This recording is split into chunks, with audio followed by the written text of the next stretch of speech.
Alhamdulillah. Tadi saya kira Halo, Ustazah akan masuk tepat silakan. menit 00. Iya, padahal kan lagi sambil persiapan dulu, buka-buka laptopnya apa. Iya, Masya Allah. Tapi ini Ustazah udah siap sekarang. Bisa. Iya, tadi baru aja selesai perkenalan Ustazah bagi yang belum mengenal mungkin. Padahal kan udah dari minggu-minggu lalu ya, gitu barangkali. Eh, Itu Akunya juga sambil udah tunggu Ustazah. bosen. Mhm. Gimana? Langsung atau gimana? Ini ada acara dulu. Boleh, boleh. Sudah tidak ada sih Ustazah sebenarnya. Jadi memang ini sudah sekarang tinggal materi. Jadi Ustazah bisa langsung buka dan untuk waktu dan tempatnya saya persilakan kepada Ustazah. Baik, Bismillahirrahmanirrahim. Assalamualaikum warahmatullahi wabarakatuh. Waalaikumsalam Alhamdulillahirrahmanirrahim. warahmatullahi wabarakatuh. Alhamdulillahirrahmanirrahim. Alhamdulillahilladzi anzala sakinata fi qulubil mu'minina liyazdadu imanan ma'a imanihim.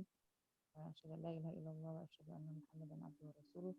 Allahumma shalli ala Muhammad wa ala alihi wa sahbihi ajma'in. Alhamdulillah kita dipertemukan kembali di ruang kajian kita ini. Kita mengkaji, saya pakai dua ini saja. Jadi kalau pakai laptop kurang ini apa namanya si suara dan apa namanya gambar. Meskipun nggak penting gambar, suara yang penting. Kalau dari laptop ininya apa filenya.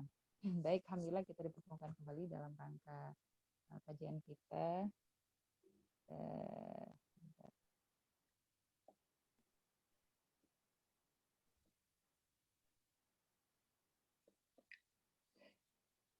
Ini Ustazah lagi sambil mencoba untuk share screen ya.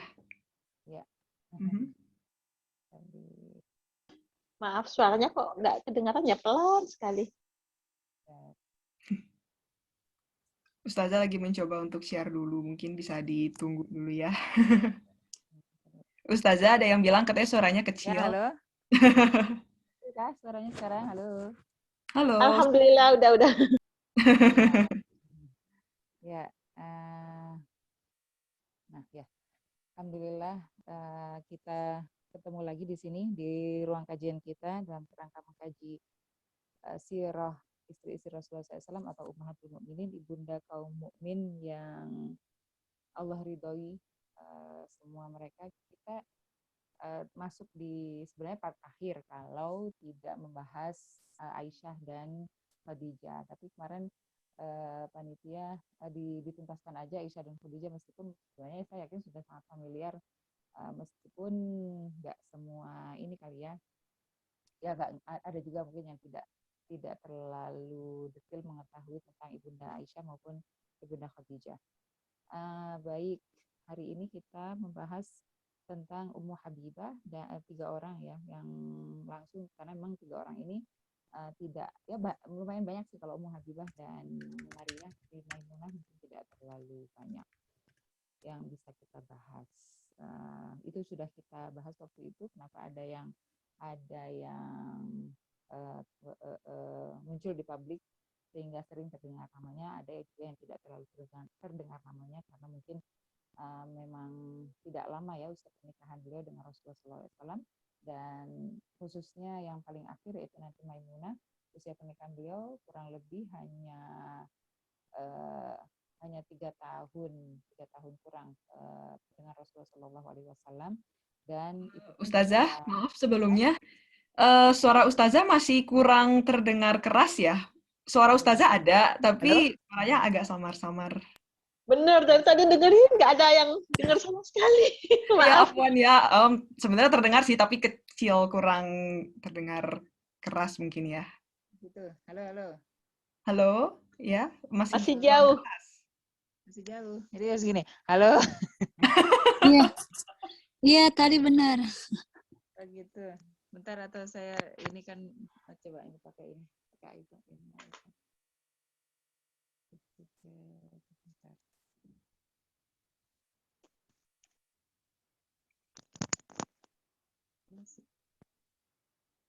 Halo, kalau ini dengar nggak? Coba bagaimana? Mungkin ada yang bisa beri masukan. Kalau dari saya mungkin Kalau masih dari aku masih kurang banget. Maaf. Terlalu kecil di sini juga. Bener, Betul. bener. Sampai mau dengarkan tuh apa yang dibilang ini tadi ya, sampai kuping tuh aku dengerin nggak, Halo. masih Halo, kurang, Mak. masih kecil Ustazah? Alhamdulillah saya sih dengar Ustaz, dengar lumayan jelas sih, cuma memang kurang keras itu aja. Tapi Iya, lumayan bisa terdengar, saya bisa juga ngerti. sebenarnya jelas, tapi cuman agak kecil aja suaranya gitu. Nah itu, tapi Gedein aja dengar di sih, sini dengar. volumenya 100. Mesti Ustazah udah agak sulit untuk membesarkan suaranya lagi ya, atau bagaimana? udah maksimal. Udah maksimal. Halo, Jaya. Jadi saya harus begini ya kali. Halo. Kan video kalau gitu. Kalau Rulo ya Ustazah kalau gitu. Buka semua. Ini saya serahkan lagi sih sebenarnya kepada yang mendengar. Oh ini, Ya. iya ya. Mendingan pakai ini kali ya. Mendingan pakai Coba bagaimana? laptop kali sebentar lebih ini. Saya kira kalau pakai HP lebih ini. Lebih keras. Ya mungkin karena di handphone harus diaktifkan speakerphone-nya atau seperti apa, saya juga gak begitu paham sih Ustazah. Halo, kalau gini kedengar. Halo. Sama aja. Sama aja. Sama Itu aja kali masih karena sedikit. apa karena pakai headset ya? Enggak. Udah tahu juga. Mungkin atau Wit, udahlah Wit, cukup lah Wit, nggak apa-apa Oh, Wit, enggak apa-apa kok. kasihan kalau Wit. di saya sih sebenarnya iya gak masalah. Cuman kalau Aku masih juga. kurang terdengar, Ya, ya Ya udah, kita yang dengerin tempelin aja itunya, speakernya ke benar, kuping. benar, Udah ini. benar, Kasihan benar, benar, ustazahnya benar. iya benar. jadi Jadi repot sama ini ngerasin suara. Ini sudah ditempel, kalau udah tempel itu kuping, tempel banget. Iya, gitu aja lah kita yang ini yang berusaha. iya, jadi kita ya insya Allah lebih dekatkan lagi telinganya pada speaker. Jadi Kalau laptopnya Ustazah tempel biar di kuping. baik Ustazah, mungkin dari sini bisa Silakan dilihat aja. kalau suaranya sudah mulai keluar. Ya, ya. Mhm. Wah, kalau minggu-minggu kemarin sama juga kayak gitu juga, kecil banget. Saya rasa minggu lalu terdengar jelas ya, benar nggak? Selama ini jelas sih kalau menurut saya. Iya, menurut saya juga. Baru Oh, sekarang. mungkin ininya kali ya atau apa? Emang apa namanya sinyalnya atau nggak tahu lah, emang mungkin internetnya mungkin lagi kurang Kalau begini jelas. Benar, kalau begini jelas di aku juga. Berarti saya harus gini ya. Ya maaf lah ya Iya. kalau hidung semua. Ada semangat ya. Saya hanya bisa nyemangatin di sini. Insya Allah semoga nggak capek Ustazah, mungkin agak maju-maju jadinya. Supaya nyaman. Kayak holder kok. Silahkan Ustazah. Ya, saya bikin slide cuma nggak semua karena minggu ini ya sok sibuk aja. Terus hari ini juga tadi baru nyampe rumah sore, jadi belum sempat sampai semuanya saya tulis ya. Jadi cuma pokok-pokok ininya aja. Saya belum dipersilakan sama host ininya untuk share. Afwan, ini hostnya bagaimana? Sudah dibuka kah untuk share screen? Ya nggak apa-apa lah ya. Ya sudah. Time story. Baik, bismillahirrahmanirrahim. Jadi seperti tadi yang saya katakan, mungkin sudah dari pertemuan-pertemuan sebelumnya ada yang familiar dan mungkin ada yang tidak familiar karena memang keterlibatan mereka dalam urusan publik dan juga mungkin karena tidak lama berumah tangga dengan Rasulullah SAW dan setelah Rasulullah wafat pun mereka kan tidak diperkenankan untuk menikah karena mereka statusnya sebagai ibunda kaum mukminin. Jadi nggak mungkin ibu nikah sama anaknya. Meskipun bukan anak secara biologis tapi status di hadapan syariat. Jadi mereka rata-rata tidak tampil ke publik, menjauh dari gemuruh, dari huru-hara suasana pada saat itu, kecuali Aisyah dan Sofia dan juga Ummu Salamah. Selain itu mereka tidak terlalu mengikuti, bahkan cenderung untuk i'tizal atau menjauh dari huru-hara politik pada saat itu khususnya. Kita mulai dari Ummu Habibah, namanya juga Ummu Habibah, jadi ibunya Habibah. Habibah itu anak beliau dari suami sebelumnya yaitu Ubaidillah bin Jahash. Ada dua anak Jahash ya. Kalau yang laki-laki Abdullah dan Ubaidillah. Tapi kadang juga ada yang menyebut Ubaidillah ini Ubaidillah sebagai Abdullah juga, Abdullah bin Jahas. Jadi ada Abdullah bin Jahas yang sahabat Rasulullah yang pernah dikirim oleh Rasulullah SAW sebagai yang dinamakan juga Sariyah. Sariyah itu Abdullah bin Jahash itu sebelum Badar, dan beliau meninggal pada saat Uhud. Nah, itu Abdullah bin Jahash. Dan ini saudaranya juga yaitu Ubaidillah bin Jahash, yang mana adalah kakak dari Zainab bin Jahash. Zainab bin Jahash yang kita kaji empat minggu yang lalu ya, yang mantan dari atau mantan istri dari Zaid bin Harisah. Jadi kalau misalnya nanti kalau ibu-ibu lihat di apa namanya, nama-nama itu akan ketemu, oh ini saudaranya ini bibinya ini pamannya, dari mereka emang semuanya kerabat. Dan kadang saya aja, oh ini tuh istrinya ini, oh ini suaminya ini. Dan Hamanah bintu Jahash yang yang kemarin kita bicara pada saat tentang hoax atau oh kasihan. Ya, sulit untuk sulit.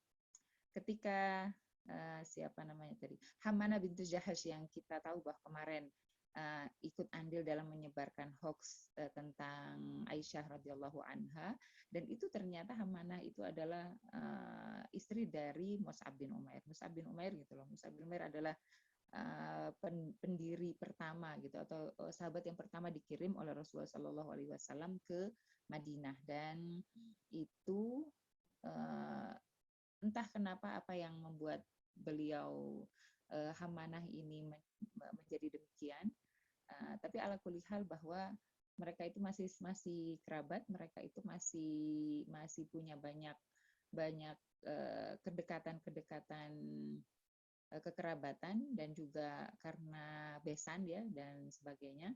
Dan hampir-hampir Masya Allah saking semangatnya, mungkin tidak semangat seperti kita itu ketika poligami itu di sana betul-betul dilakukan itu sebagai memang untuk menyelamatkan dan untuk menghormati dan untuk agar tidak ada perempuan-perempuan yang terlantar, yang merana sendiri dan sebagainya. Jadi tidak dipahami sebagai praktek pada saat kita sekarang ini. Mungkin karena kondisi pada saat itu di mana ketidakamanan dan juga perempuan mungkin belum terlalu berdaya seperti halnya hari ini kalau secara ekonomi gitu ya. Jadi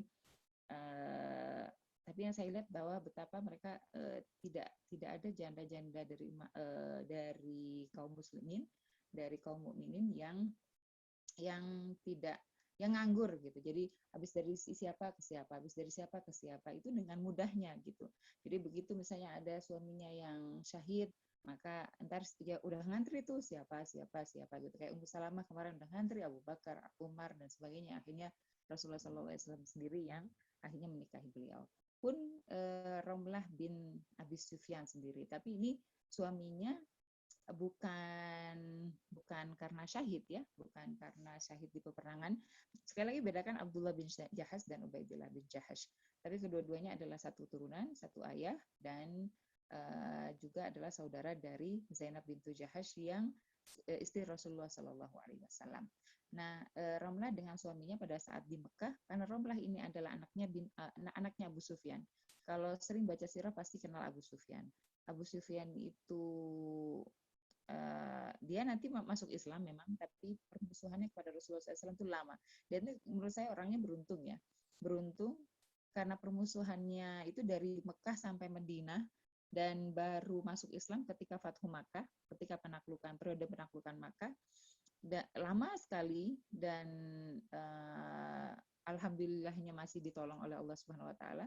Alhamdulillahnya juga tidak diwafatkan sebelumnya, dan masih diberikan oleh Allah Subhanahu Wa Taala hidup dan dimuliakan dengan Islam. Bahkan beliau itu umurnya lama ya, Abu Sufyan ini panjang sekali, bahkan sampai di masa Umar di mana waktu itu giat-giatnya membuka atau melakukan ekspansi dakwah, Abu Sufyan tuh masih dengan kerentaannya masih mengikuti berbagai peperangan pada saat itu hingga hampir sepertiga bumi itu milik kaum muslimin pada saat itu. Nah, itu letaknya. Ustazah, Afwan, sebelumnya Ustazah ini apakah sedang share screen atau Belum, memang tadi tidak? soalnya belum diizinkan. Oh gitu, tapi katanya sudah di Oh sudah, oke. enabled Nah, sih ya. sudah, oke. Mungkin Ustazah bisa share sekarang. Ya, ini udah. Nah, udah masuk? Oke, ini has started screen sharing. Mungkin tinggal tunggu. Oke. Alhamdulillah udah masuk Ustazah. Ya. Ya. Ya, jadi Ramlah ini putri Abu Sufyan. Abu Sufyan itu petinggi, pesohor, pembesar, apalagi pengurus, petinggi, pesohor, pengurus Quraisy. Pokoknya tokoh lah ya, tokoh yang sangat dihormati di sana, dan juga saking ketokohannya dia agak-agak bisa dikatakan sombong gitu pada saat itu. Jadi enggan masuk Islam yang sebenarnya dia sudah yakini gitu bahwa Allah Subhanahu wa taala itu adalah Tuhan dan Rasulullah SAW itu adalah utusannya. Dan ini nanti sifat-sifat ini agak-agak nurun ke Ramlah. Tapi sebelum kita masuk ke sana, tapi tadi itu ya perlu diketahui bahwa Ramlah ini adalah anak atau putri dari Abu Sufyan bin Harb. Suami sebelumnya yaitu Ubaidillah bin Jahas. Mereka berdua ketika masuk Islam masih di periode Makkah. Jadi mereka berdua karena kerasnya suasana di Mekah, karena tahu sendiri bapaknya mereka itu adalah orang-orang yang amat memusuhi Rasulullah SAW dan memusuhi Islam, nggak taunya anak-anaknya rata-rata itu semua setiap sahabat itu sepertinya punya saudara, kerabat, bahkan anak yang beda iman gitu ya pada saat itu. Dan mungkin kalau tidak ada permusuhan dan tidak ada bukan perlawanan, memang di Mekah kan tidak ada perlawanan karena belum ada perintah untuk melawan. Padahal pada saat itu Umar sudah meminta kepada Rasulullah SAW, ayo kita lawan gitu. Tapi kata Rasulullah, tidak, aku belum diperintahkan. Jadi cara mereka untuk menyelamatkan diri salah satunya adalah dengan berhijrah, dan hijrahnya pada saat itu adalah ke Habasyah karena di sana memang ada seorang raja yaitu Najasyi sebenarnya lakob ya, gelar, bukan sama seperti Firaun, itu gelar bukan nama. Mereka di sana karena di sana ada seorang raja Nasrani yang adil, yang menerima siapapun yang datang ke mereka. Dan itu kan kita tahu ada dua parts hijrah. Jadi part pertama cuma sedikit orangnya, kalau saya tidak cuma belasan, habis itu mereka balik ternyata belum selesai kekerasan yang ada di Mekah, akhirnya mereka balik lagi. Tapi sayangnya dan ketika sudah di sana dan dalam perjalanan, menurut riwayat dalam perjalanan Habibah lahir, dan menurut riwayat Habibah ini anaknya ya, Habibah lahir di Habasyah atau Ethiopia pada hari ini. Dan dengan ya di mana-mana namanya hijrah, namanya terasing di tempat yang baru, di mana agamanya juga berbeda dan situasi dan kondisi berbeda, budaya juga berbeda. Kita sama-sama merasakan gimana seindah-indahnya di negeri orang, pasti balik lagi di negeri sendiri itu pasti ya lebih indah lah. Apapun jeleknya tanah air kita, jeleknya mungkin kota kita. Saya misalnya biasa di Bandung, tapi asal dari Surabaya, tetap saja gitu ada satu waktu, apalagi kalau misalnya orang tua masih di sana dan keluarga masih di sana, itu ada kerinduan yang tidak bisa diceritakan gitu ya, diungkapkan dengan kata-kata. Bahkan Rasulullah SAW pun, bahkan Aisyah, bahkan Bilal ketika berhijrah ke Madinah pun mereka sampai sakit. Ini karena hujan juga. Saya mudah-mudahan ini ya tidak mengganggu suara atau malah lebih mengganggu. Ya, baik, saya lanjutkan. Jadi kerinduan akan tanah air itu tidak bisa terbantahkan lah gitu ya.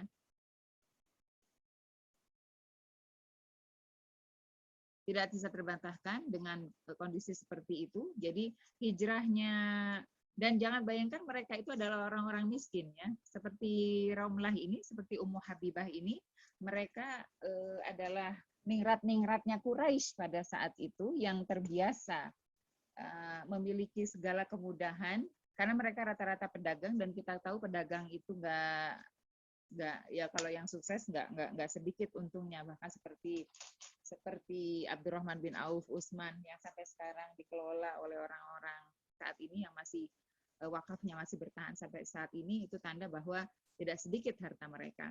Jadi jangan bayangkan mereka adalah orang-orang susah yang hijrah ke Habasyah maupun yang masuk Islam. Meskipun memang alhamdulillahnya Islam dengan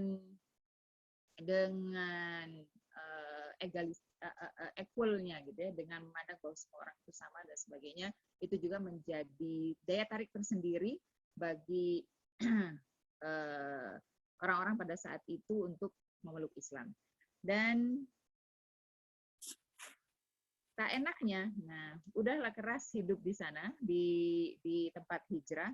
Ternyata Ubaidillah ini suami tercinta dari Ramlah, suatu hari dia bermimpi bahwa suaminya ini berada dalam suatu bentuk yang sangat buruk gitu, yang nggak bisa, yang buruk sekali gitu. Nggak taunya pas paginya suaminya mengatakan, aku sudah jadi Nasrani. Sebenarnya dari dulu aku mengimani agama Nasrani pada saat di Mekah.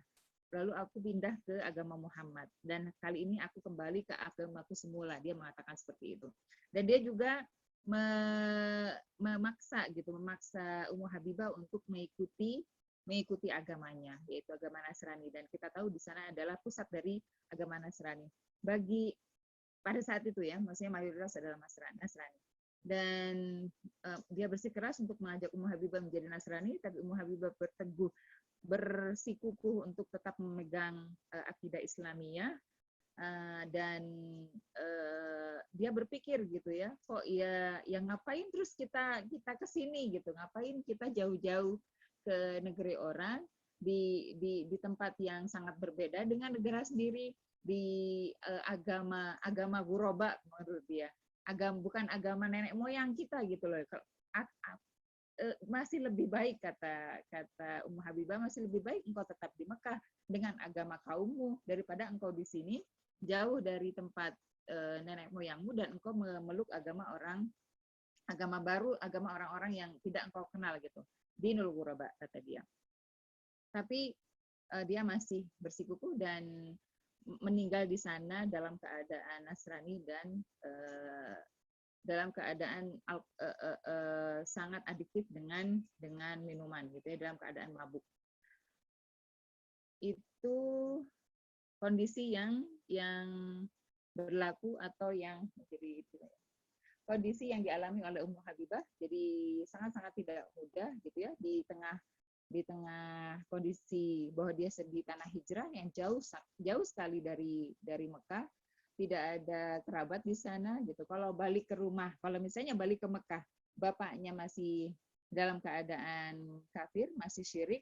Kalau balik ke keluarga suaminya, nggak enak aja gitu, nggak enak. Dan dengan dia yang mereka ngapain jauh-jauh gitu, sudah berdua ke sini, tapi ternyata balik sendirian dengan bawa anak.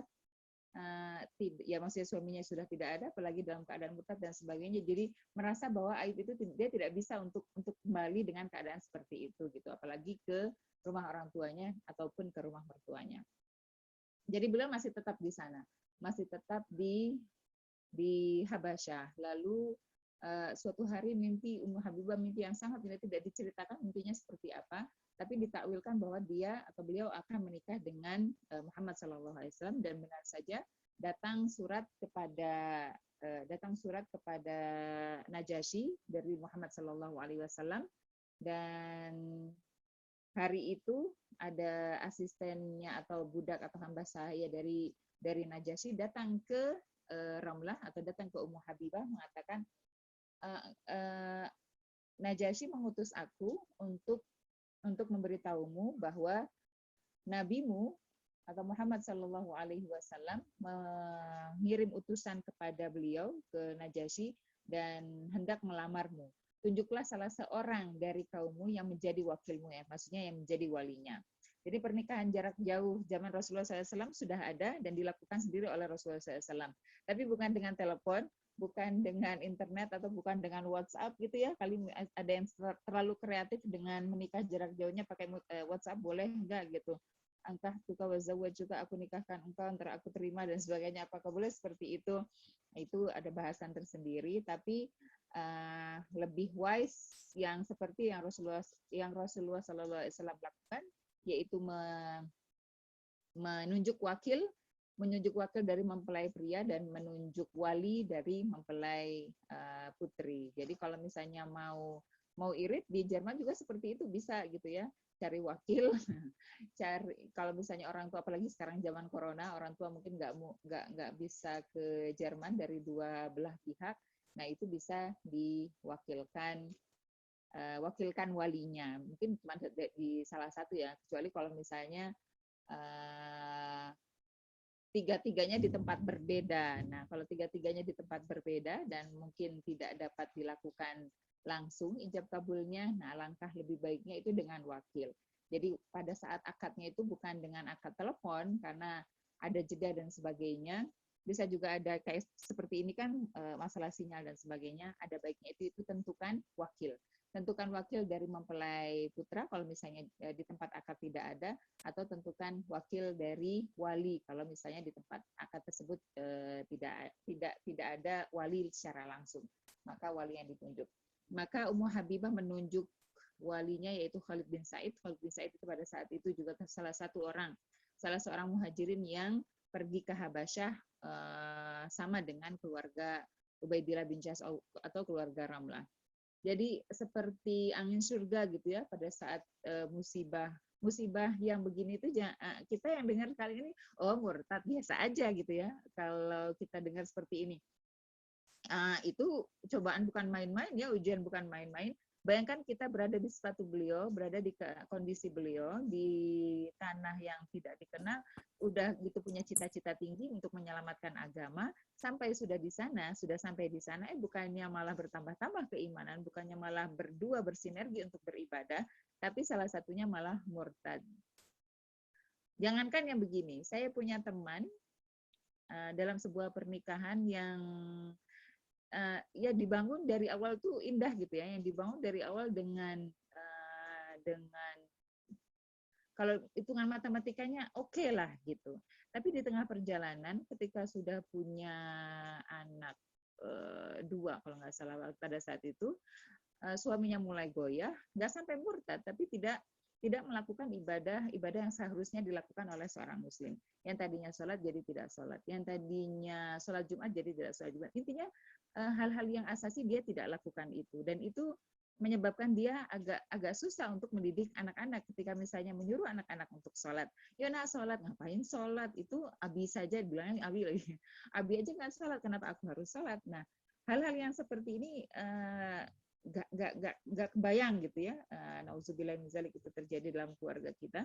Tapi ada orang-orang yang seperti itu diuji oleh Allah dari pasangannya. Kalau perempuan, laki-laki ke perempuan, mungkin di masyarakat kita mungkin agak cenderung mudah gitu ya, karena mungkin laki-laki yang lebih dalam rumah tangga, karena atau dalam budaya masyarakat kita sendiri, dia lebih atau alaihi darajah gitu, dia punya satu tingkat di atas perempuan dalam kekawamahan atau dalam kepemimpinan rumah tangga. Tapi bagi perempuan yang pasangannya laki-lakinya seperti itu, mungkin dia tidak mudah untuk bisa menentukan sikap, karena kalau berpisah ya seperti apa, kasihan anak-anak, dia mungkin dari sisi ekonomi dan sebagainya, tapi kalau tidak berpisah membahayakan akidah anaknya.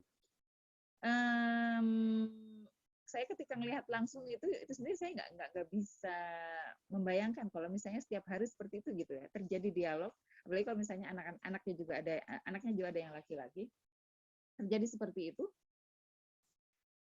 Ya nggak bisa kebayang lah. Ya alhamdulillah tidak mudah-mudahan sampai akhirnya tidak diuji seperti demikian dari kita maupun dari anak turunan kita. tapi nggak bisa kebayang apalagi kalau misalnya murtad yang tadinya punya cita-cita besar untuk berlari dari tanah airnya untuk demi menggenggam akidahnya meskipun itu dengan bara api. Itu ala kulli hal, tapi alhamdulillahnya Allah Subhanahu wa taala menggantikan semua kesedihan tersebut, menggantikan semua nestapa tersebut dengan datangnya Rasulullah sallallahu alaihi wasallam melamar beliau masih di tanah hijrah, dan Raja Najasyi pada saat itu mewakili Rasulullah SAW, jadi yang menikahkan itu Najasyi, dan jadi salamannya gitu ya, Najasyi dan Khalid sebagai wali dari Ummu Habibah, dan maharnya pada saat itu diceritakan 400 dinar, dan ada yang mengatakan 4.000 dinar. Bentar, salah. 4.000 dinar. 400 dinar, ada yang mengatakan 4.000 dinar, ya nggak masalah lah berapapun. Tapi emang ini, kalau dicerita sirah, beliau adalah istri Rasulullah SAW yang paling besar maharnya. Dan Rasul itu nggak pernah ngasih mahar kecil. Mahar Rasulullah itu gede-gede. Jadi yang laki-laki memang harus melihat ke hadis ini gitu ya, bahwa hadis itu kan tidak hanya perkataan tapi juga perbuatan Rasulullah SAW. Harus dicontoh oleh para laki-laki bahwa Rasulullah tidak pernah memberi sedikit kepada istri-istrinya, sedangkan perempuan harus melihat ke hadis yang qauli ya, hadis perkataan bahwa sebaik-baik perempuan adalah yang murah maharnya. Maksudnya memang tidak memberatkan kemampuan dari calon suaminya. Dan Ramlah, saya yakin Rasulullah itu ketika menikahi istri-istri beliau, menikahi para ummatul mukminin, ada tujuan-tujuan lain gitu ya yang ingin dicapai oleh Rasulullah SAW. Karena kita tahu bahwa Ramlah ini anaknya tokoh Quraisy gitu. Jadi nanti kalau misalnya kembali ke Madinah, pada saat itu Rasulullah sudah di Madinah ya, kembali ke Madinah tentu akan lebih menguatkan gitu, lebih menguatkan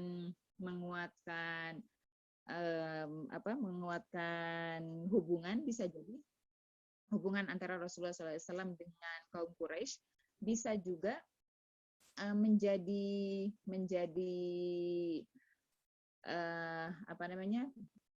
posisi tawar gitu, menjadi posisi tawar karena beliau sendiri sudah memperistri putrinya, dan itu mungkin yang ingin dicapai oleh Rasulullah SAW. Pun dengan Maryah mungkin nanti lagi lah gitu untuk hal itu. Pun yang kemarin dengan Sofia, pun yang kemarin dengan Juwairiyah, terus juga udah jelas dengan Hafsah yang anaknya Umar, dengan Aisyah yang anaknya Abu Bakar, dengan yang Khulafaur Rasyidin, kan semuanya jadi besannya Rasulullah SAW ya, baik itu Rasulullah menikahi putrinya atau Rasulullah menikahkan putri beliau dengan sahabat-sahabat yang terdekat dengan beliau. Bahkan yang paling miris itu ketika perang Badar, itu sebenarnya perang saudara itu, karena perang saudara yang dipisahkan oleh iman.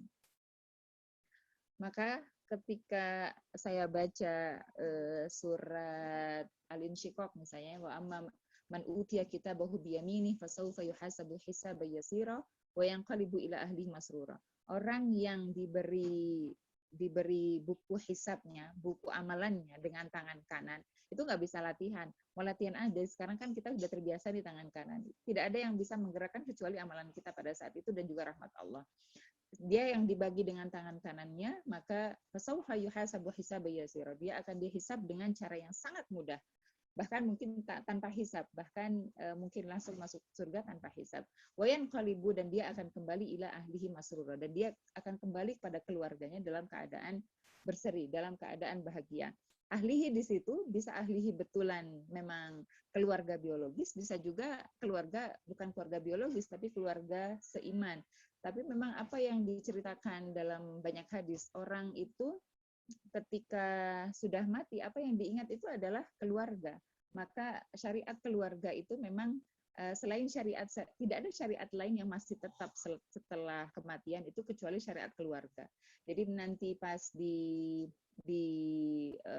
surga pun tidak ada orang yang tidak menikah, semuanya berpasang-pasangan. Jadi syariat pernikahan, syariat keluarga itu akan satu-satunya syariat yang masih berlaku hingga nanti ketika kita di hari akhir. Kalau yang ahli neraka gimana? Boro-boro mau nikah ya, ya setiap hari ini ujian apa lagi, ini azab apa lagi. Mereka mungkin akan ketakutan demi ketakutan mungkin yang akan menghantui mereka setiap hari. Tapi ada penduduk surga tidaklah demikian. Nah, balik lagi ke Ramlah. Jadi Ramlah menunjuk Khalid bin Said dan maharnya 400 atau 4.000 dirham. Najasyi memberikan banyak sekali hadiah-hadiah dan hadiah ini sama sekali beliau tidak sentuh gitu, maksudnya tidak dipakai ketika masih di sana. Jadi bukannya berfoya-foya tapi dihemat betul gitu. Jadi beliau tidak, meskipun dalam keadaan susah di sana, jadi beliau tidak foya-foyakan harta tersebut. Bahkan ketika datang kembali asistennya dari Najasyi, ART dari Najasyi, hamba saya dari Najasyi, memberikan banyak hadiah lagi setelah pernikahan hari tersebut, dia memberikan sebagian, dia memberikan 50 dinar kepada hamba saya tersebut. Tapi hamba saya tersebut menolak gitu. Tidak, saya diperintahkan untuk tidak mengambil apapun hadiah dari engkau, wahai ummul mukminin, wahai engkau ibunda kaum mukminin. Saya sudah cukup mendapat dari raja yang betul-betul dermawan ini. Itu, dan ketika sampai di Madinah, Rasulullah juga melihat apa yang dibawa oleh Ummu Habibah, dan di antara pemberian tersebut ada wewangian ya, ada parfum-parfum, dan Rasulullah tidak mengingkarinya. Maksudnya tidak melarangnya gitu, tidak melarang untuk memakai selama mungkin masih di dalam rumah. Jadi boleh kita menikmati, dan tidak hanya wangian ya, tapi kain-kain sutra pada saat itu, intinya perhiasan-perhiasan dunia lah. Bahkan diberi gelang emas, bahkan dikasih berapa miskol, berapa kilogram emas, dan itu tidak diingkari oleh Rasulullah SAW. Maksudnya boleh untuk dipakai selama mungkin masih dalam peruntukannya, dalam situasi kondisi tempat yang memang dibolehkan oleh syariat. Jadi pada saat beliau kembali ke Madinah beberapa tahun, nggak langsung dari pernikahan itu langsung balik gitu ke Mekah, tidak, balik ke Madinah tidak, tapi Rasulullah SAW mengutus Amr bin Umayyah untuk membawa semua kaum muslim yang masih berada di Habasyah untuk kembali ke Madinah, terutama yang termasuk di dalamnya adalah Ummu Habibah dan putrinya. Dan pada saat mereka datang dari Habasyah, Amr bin Umayyah dan rombongan muhajirin yang sudah hijrah dari Habasyah menuju Madinah, sekarang mereka, Rasulullah SAW pada saat itu kembali dari perang Khaybar. Masih ingat perang Khaybar? Perang Khaybar di mana Rasulullah SAW pada saat itu menikahi Sofiyah ya, yang Yahudi, yang Khaybar itu perang dengan Yahudi. Beliau amat gembira ketika dengan kedatangan mereka yang berhijrah ke Habasyah, hingga beliau mengatakan, aku tidak tahu aku bahagia karena Khaybar atau aku bahagia karena Ja'far. Karena Ja'far adalah pemimpin kaum muslimin di Habasyah, yang mana beliau adalah kakak dari Ali bin Abi Thalib. Jadi anak dari Abu Thalib ya. Nah, kalau misalnya kita ngobrol hampir setiap bahasan tentang Ummahatul Mukminin, tidak lepas dari bahasan tentang Aisyah radhiyallahu anha. Karena memang beliau, kenapa sih yang dibahas itu Aisyah lagi di tiap perbincangan tentang istri Rasulullah Shallallahu Alaihi Wasallam. Ya karena memang beliau yang vokal gitu ya. Jadi menceritakan apa yang terjadi dalam pernikahan Rasulullah SAW, dalam rumah tangga Rasulullah. Beliau meriwayatkan gitu apa yang terjadi dulu semasa bersama Rasulullah Shallallahu Alaihi Wasallam. Dan beliau dikatakan di sana bahwa dia sudah bersiap untuk menyambut Ummu Habibah gitu. Di antara istri lain, beliau cenderung tidak terlalu cemburu dengan Ummu Habibah. Kenapa? Karena Ummu Habibah sudah mendekati 40 tahun, berarti kayak saya lah ya. Bukan mendekati lagi, udah lebih. Di mata Aisyah, Ummu Habibah tidak mempesona Sofia, tidak semanis Juwairiyah, tidak secantik Ummu Salamah, tidak sejelita Zainab bintu Jahaz. Jadi dia siap gitu untuk menerimanya. Meskipun ternyata Ummu Habibah tampaknya tidak ingin dengan sekubu dengannya. Jadi ini yang tadi saya katakan, tampaknya ada bukan sombong ya di sini ininya. Lebih ke ya gini ada warisan ketokohan gitu kan, ada warisan kejaiman, ada warisan yang mungkin besar hati dan sebagainya. Memang mungkin kan ada orang yang mungkin terlihat dari mukanya tuh agak pongah atau agak apa gitu. Nah, Aisyah melihatnya tuh seperti itu gitu. Jadi Ummu Habibah cenderung tidak ingin dekat-dekat dengan Aisyah radhiyallahu anha, tapi mengambil kubu lain. Kalau dalam beberapa sirah lain itu diceritakan di rumah Rasulullah itu ada 2 kubu gitu. Kubu muda Aisyah, Hafsah dan Sofia dan Saudah yang tua, tapi dia cenderung pada siapa Aisyah, karena memang beliau tahu alasannya juga karena cinta ya, karena cinta kepada Rasulullah SAW dan Rasulullah cintanya kepada Aisyah. Jadi beliau mencintai apa yang dicintai oleh Rasulullah SAW. Jadi melayani siapapun yang dicintai oleh Rasulullah SAW. Berbeda dengan Ummu Salamah gitu. Jadi Ummu Salamah, jadi ada kubu Aisyah, ada kubu Ummu Salamah. Jadi yang kubu Ummu Salamah ini yang cenderung lebih bukan childish lah kalau saya katakan, lebih udah wanita-wanita yang dewasa gitu, seperti Ummu Habibah dan seperti Ummu Salamah dan yang lain. Nah,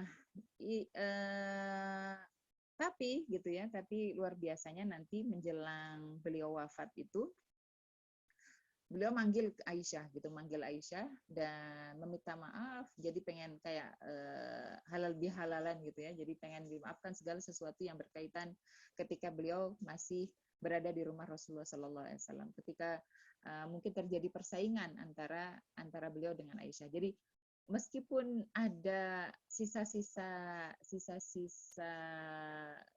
jaim, sisa-sisa ego, sisa-sisa mungkin yang kita katakan kesombongan dalam tanda kutip, karena memang ketokohan atau derajat atau mungkin keningratan yang dia bawa dari Mekah pada saat itu, dan nggak mau juga dong ngapain harus ngintil anak kecil lah mungkin gitu ya. Jadi ya kalau saya kalau misalnya kemarin ada yang bertanya gitu, konsep rumah tangga dalam Islam itu seolah-olah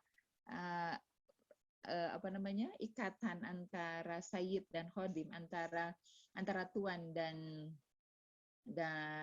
pelayan gitu, yang harus misalnya mengikuti apapun yang diperintahkan oleh suaminya. Tapi sebenarnya nggak gitu-gitu amat gitu ya apa yang terjadi di rumah tangga Rasulullah Sallallahu Alaihi Wasallam. Yang ada bahkan gitu, saya memperoleh perspektif lain gitu. Mungkin kita mengatakan bahwa Aisyah itu kok kayak gitu ya gitu sama Rasulullah, atau Zainab itu kok kayak gitu ya sama Rasulullah SAW gitu, kayak kemarin gitu ketika diminta kasih dong gitu untanya untuk Sofia gitu, aku gitu ngasih ke perempuan Yahudi itu gitu. Atau Aisyah misalnya pada saat ada salah seorang istri yang mengirim kepada Rasulullah SAW makanan pada saat beliau berada di rumah Aisyah, dan oleh Aisyah makanan tersebut dilempar gitu ya, diberantakin, ditumpahkan gitu.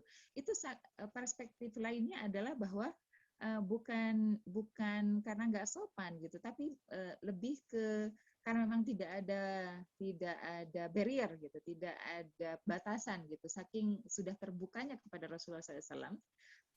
Lihat bahwa hubungan mereka itu terbuka itu gitu ya, bahkan ketika ya apa yang dirasakan tuh diluapkan gitu, apa yang yang mungkin setengah memanasi hati itu diekspresikan gitu. Sama dengan rumah tangga Umar bin Khattab yang kita tahu, Masya Allah gitu, setan aja takut ketika berpapasan dengan beliau.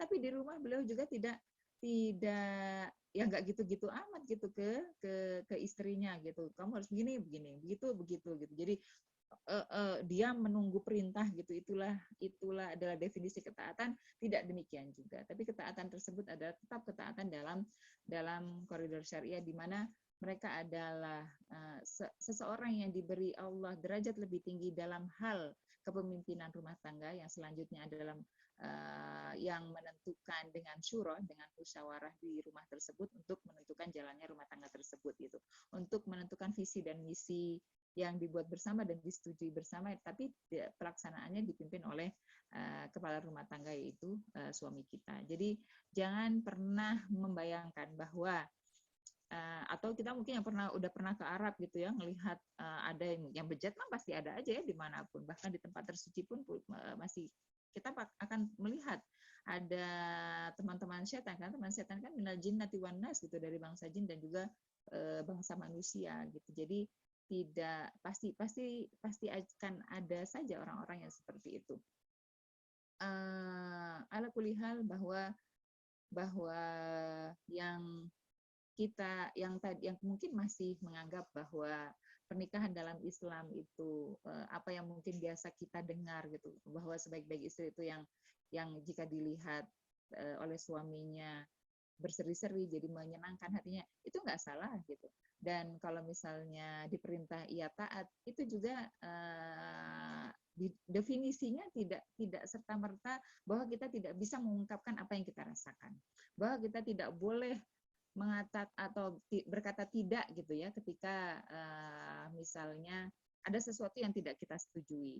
Tetap harus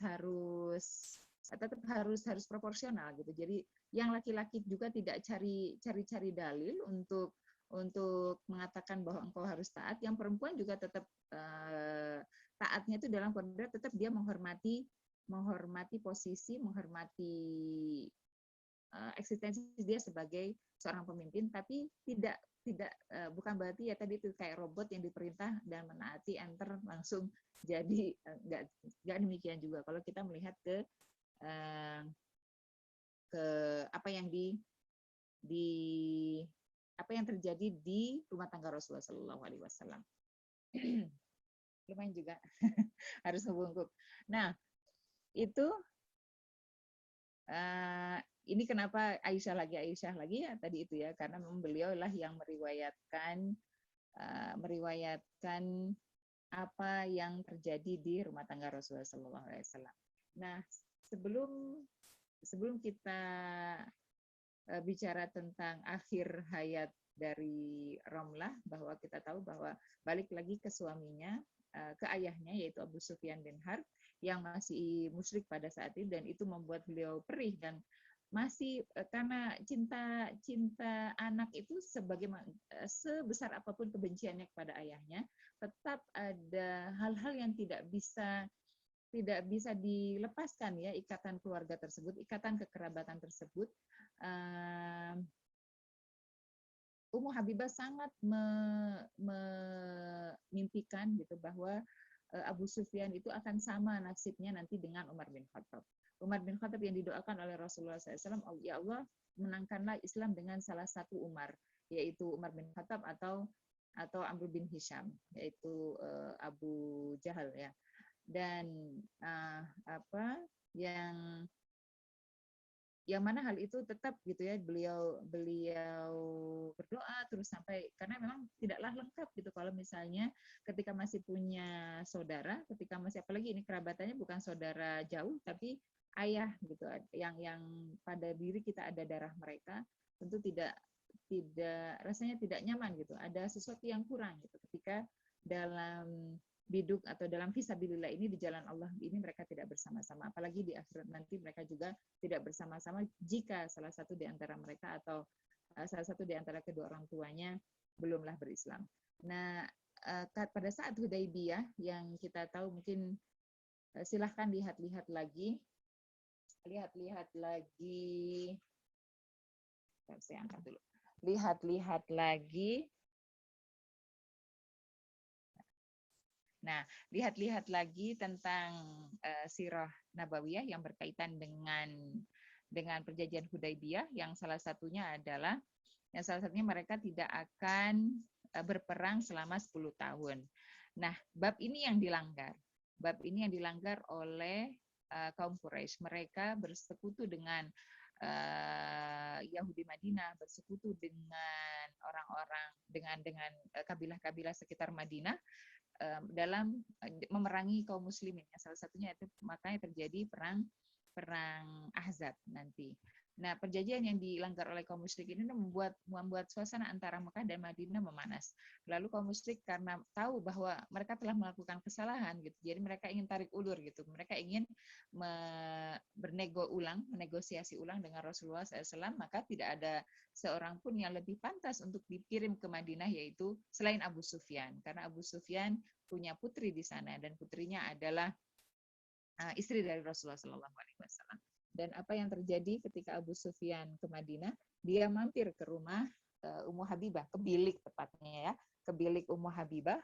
Dan apa yang terjadi ketika mereka bertemu, dan itu sudah belasan tahun ketika Ummu Habibah pergi ke Habasyah, dan otomatis mereka tidak bertemu dalam waktu yang lama. Dan karena tidak dipersilahkan oleh Ummu Habibah, dia langsung duduk karena tidak ada kursi, cuma ada bilik, di dalam bilik tersebut hanya ada kasur. Kasurnya juga bukan di dipan atau bukan di tempat tidur yang tinggi mewah, tidak demikian. Silahkan lihat lagi di Google bagaimana rumah Rasulullah, ada miniaturnya di sana. Kasurnya juga cuma dari jerami yang nggak ada mewah-mewahnya.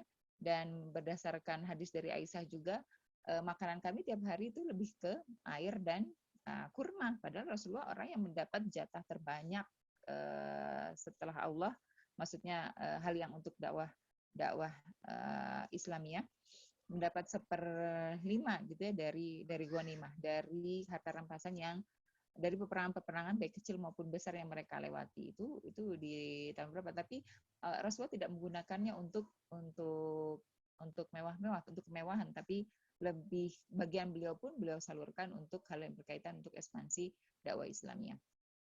Nah, Abu Sufyan duduk di kasur tersebut, tapi secepat kilat Ummu Habibah menarik kasur tersebut, menarik jerami, menarik tikar tersebut, lebih ke tikar sebenarnya. Kata Abu Sufyan, engkau tidak menginginkanku berada di kasur tersebut, tikar tersebut, atau engkau ingin mengganti tikar yang lebih baik gitu, karena merasa tikar tersebut tidak pantas untukku, GR. Nah, kata Ummu Habibah, tidak gitu. Itu adalah kasur Rasulullah SAW. Itu adalah peraduan Rasulullah SAW. Engkau tidak pantas untuk duduk di kasur beliau, karena engkau adalah rajul musyrik, karena engkau adalah lelaki yang musyrik. Abu Sufyan marah, langsung keluar dari rumah tersebut, dari bilik tersebut. Muhammad telah membuat kita seperti ini, gitu, membuat hubungan kita seperti ini. Dan Abu Sufyan lalu setelah pergi ke Rasulullah SAW, yang untuk negosiasi tadi meminta perpanjangan gencatan senjata, namun tidak dihiraukan oleh beliau.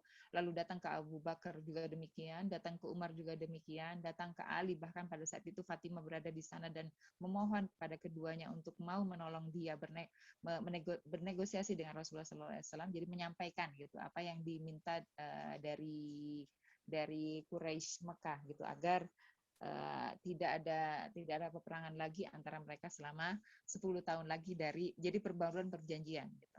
Tapi mereka semua tidak ada yang mengabulkan permintaan Abu Sufyan, dan Ali mengatakan pergi saja ke masjid gitu.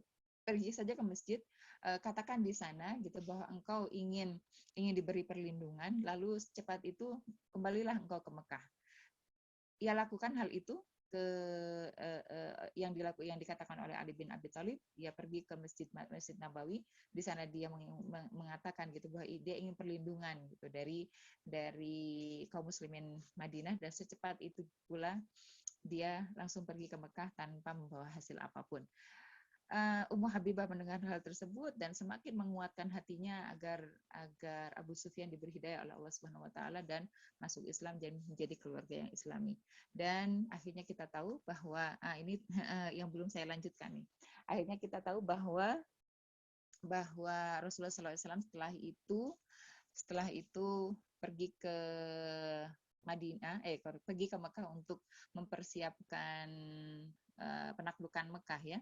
Mempersiapkan penaklukan Mekah membawa sekitar 10.000, ada yang bilang 12.000, ada yang bilang 14.000 kaum muslimin. Bayangkan 10.000 aja, 10.000 kaum muslimin yang ada di zaman Rasulullah SAW. Yang berarti dia adalah sahabat. Karena sahabat definisinya adalah semua orang yang masuk Islam, yang baik keislamannya, yang berjuang bersama Rasulullah SAW dan hidup di masa Rasulullah SAW. 10.000 itu yang kita kenal berapa? Dari yang 10 orang masuk surga, di zaman masuk surga saja, kadang kita lupa-lupa ingat siapa aja mereka. Kecuali Khulafaur Rasyidin, saya yakin lah kita hafal yang 4 orang itu. Dari ibunda kaum mukmin kita juga paling hafal Aisyah dan Khadijah. Saya nggak tahu apa efek dari kajian ini. Mudah-mudahan masih lengkap lah cerita-cerita sedikit atau sirah-sirah mereka dan bisa mengambil hal-hal yang insya Allah semuanya baik gitu ya bagi kehidupan kita individu maupun keluarga maupun bermasyarakat. Banyak sekali loh jumlah orang-orang tersebut kalau misalnya 10.000. Dan 10.000 ini mendengar semua yang dikatakan oleh Rasulullah SAW. Dalam artian mereka pasti meriwayatkan apa yang mereka dengar dari Rasulullah SAW. Dalam artian hadis yang terjadi pada saat itu, maka disebut mutawatir. Mutawatir itu yang hadis yang diriwayatkan oleh banyak orang. Seperti nanti juga Haji Wada, itu juga puluhan ribu yang ikut bersama Rasulullah SAW. Tapi yang kita kenal berapa? Padahal yang diriwayatkan, yang di buku Jarah Ta'dil namanya ya. Jarah Ta'dil itu buku kayak biografi tentang orang-orang yang meriwayatkan hadis dari zaman Sahabi sampai zaman di mana hadis itu ditulis di abad ketiga Hijriah. Yang kita kenal berapa? Padahal ulama Muslim itu orang-orang yang paling detail. Jadi kecenderungan mereka pada ilmu, kecenderungan mereka untuk membela agama, kecenderungan mereka untuk menjaga keotentikan, keoriginalan dari agama ini itu sangat luar biasa, bahkan detail sekali untuk menentukan sebuah hadis sahih dan tidak, saking kehati-hatiannya untuk menentukan derajat sebuah hadis. Dan ternyata mungkin itu hanya sedikit yang kita warisi. Itulah kenapa bahwa generasi masa Rasulullah dan selanjutnya yaitu 3 generasi, itulah generasi yang terbaik di segala sesuatu. Dari sisi keimanan, dari sisi produktivitas pada ilmu, dari sisi kekuatan membela dan berdakwah gitu ya, ekspansi dakwah Islamnya ke berbagai belahan bumi. Bahkan kalau misalnya kita mungkin sering mendengar kajian bahwa perempuan yang ini saya sering katakan gitu ya, untuk supaya memotivasi gitu untuk bisa lebih dari 4 kriteria yang Rasulullah katakan, bahwa man shoma syahroha wa shalla fardaha wa ata'at zaujaha wa hasanat farjaha dakhalat al-jannah min ayyi babin sya'at. Bahwa perempuan yang saum Ramadan, cuma saum Ramadan, tidak Senin Kemis, tidak juga Ayyamul Bid, tidak juga hari ini puasa bulan-bulan haram, Rajab, Sya'ban misalnya, tidak. Dia cuma puasa Ramadan. Lalu dia sholat 5 waktu, cuma sholat 5 waktu, tidak tahajud, tidak duha. Pengertian ini ya, mafhumul muwafaqahnya kalau dalam usul fiqh, pengertian yang bisa kita ambil, kaidah yang bisa kita ambil. Terus dia taat kepada suaminya dengan definisi baik letterlek maupun dengan tafsiran yang ketika kita menafsirkan dengan rumah tangga Nabi Shallallahu Alaihi Wasallam, maka dia masuk surga dari pintu manapun yang hasanat farja, keempat, dan dia menjaga kemaluannya, menjaga kehormatannya, menjaga kemuliaan dirinya, tidak mengumbar syahwat maupun auratnya. Dakhalat al-jannah, dia masuk surga dari pintu manapun yang dia suka. Tapi para sahabiyah, para sahabat perempuan, maksudnya sahabiyah, dan juga ummahatul mukminin, mereka tidak berhenti pada titik itu gitu, tidak hanya berhenti pada 4 ini. Lebih dari itu, banyak di antara mereka yang ikut berjihad. Lebih dari itu, jihadnya tidak hanya sekitar Mekah dan Madinah gitu ya, tapi ada juga seperti Ummu Haram, dia sampai ke Siprus dan meninggal di Siprus. Seperti Sa'id bin Abi Waqqas yang meninggal di Cina. Seperti Abu Ayyub Al-Ansari pada saat masih udah sepuh lagi, dia meninggal di Turki, yang kita tahu ada masjid di sana yang khusus. Itu yang laki-laki. Yang perempuan Ummu Umaroh, terus Ummu Umaroh atau Nusaibah, terus juga Rufaidah, dan banyak lagi para sahabiah, terus ya Khansa dan lain-lain, di mana mereka tidak hanya melakukan 4 tersebut, tapi lebih dari itu mereka ikut berjihad, mereka ikut mencerdaskan bangsa dengan mendidik anak-anaknya atau mendidik kaum muslimin. Aisyah misalnya meriwayatkan hadis, Hafsah misalnya dengan menjaga Al-Quran dan menghafalnya, terus Zainab yang produktif tangannya gitu ya, sehingga menghasilkan sesuatu dari tangan tersebut, dan dengannya beliau memberi makan orang-orang yang berhak, anak yatim, fakir miskin dan sebagainya. Dan juga Zainab bintu Huzaimah yang paling banyak berinfak di antara mereka, dan sebagainya. Jadi mereka lebih dari kriteria 4 itu gitu. Jadi kalau misalnya kita hari ini insya Allah sudah saum Ramadan, bahkan lebih gitu, tidak hanya Ramadan, sholat 5 waktu, bahkan lebih, duhanya pun jalan, tahajud juga jalan, kita taat kepada suami yang sudah punya pasangan, insya Allah, alhamdulillah, yang menjaga kehormatannya, alhamdulillah sampai hari ini insya Allah kita bukan perempuan yang suka berdua-duaan dengan bukan mahram, bukan perempuan yang suka kebanyakan cara hari ini katanya perempuan hari ini lebih suka dengan suami orang daripada yang masih jomblo. Alapun hal, insya Allah kita lebih dari kriteria 4 itu, dan mudah-mudahan Allah mencatat kita sebagai orang yang berhak untuk masuk surga dari pintu manapun yang kita inginkan, selama insya Allah kita menjaga 4 hal tersebut dan menambahnya dengan hal-hal yang disukai oleh Allah, termasuk sunnah. Nah, Ummu Habibah ini termasuk yang banyak meriwayatkan hadis Nabi Shallallahu Alaihi Wasallam. Tercatat ada 50 itu banyak ya, emang nggak banyak dibanding ribuan yang punya Aisyah. Tapi itu dengan kenapa beliau tidak banyak, ya karena hidup dengan Rasulullahnya tidak lama gitu kan.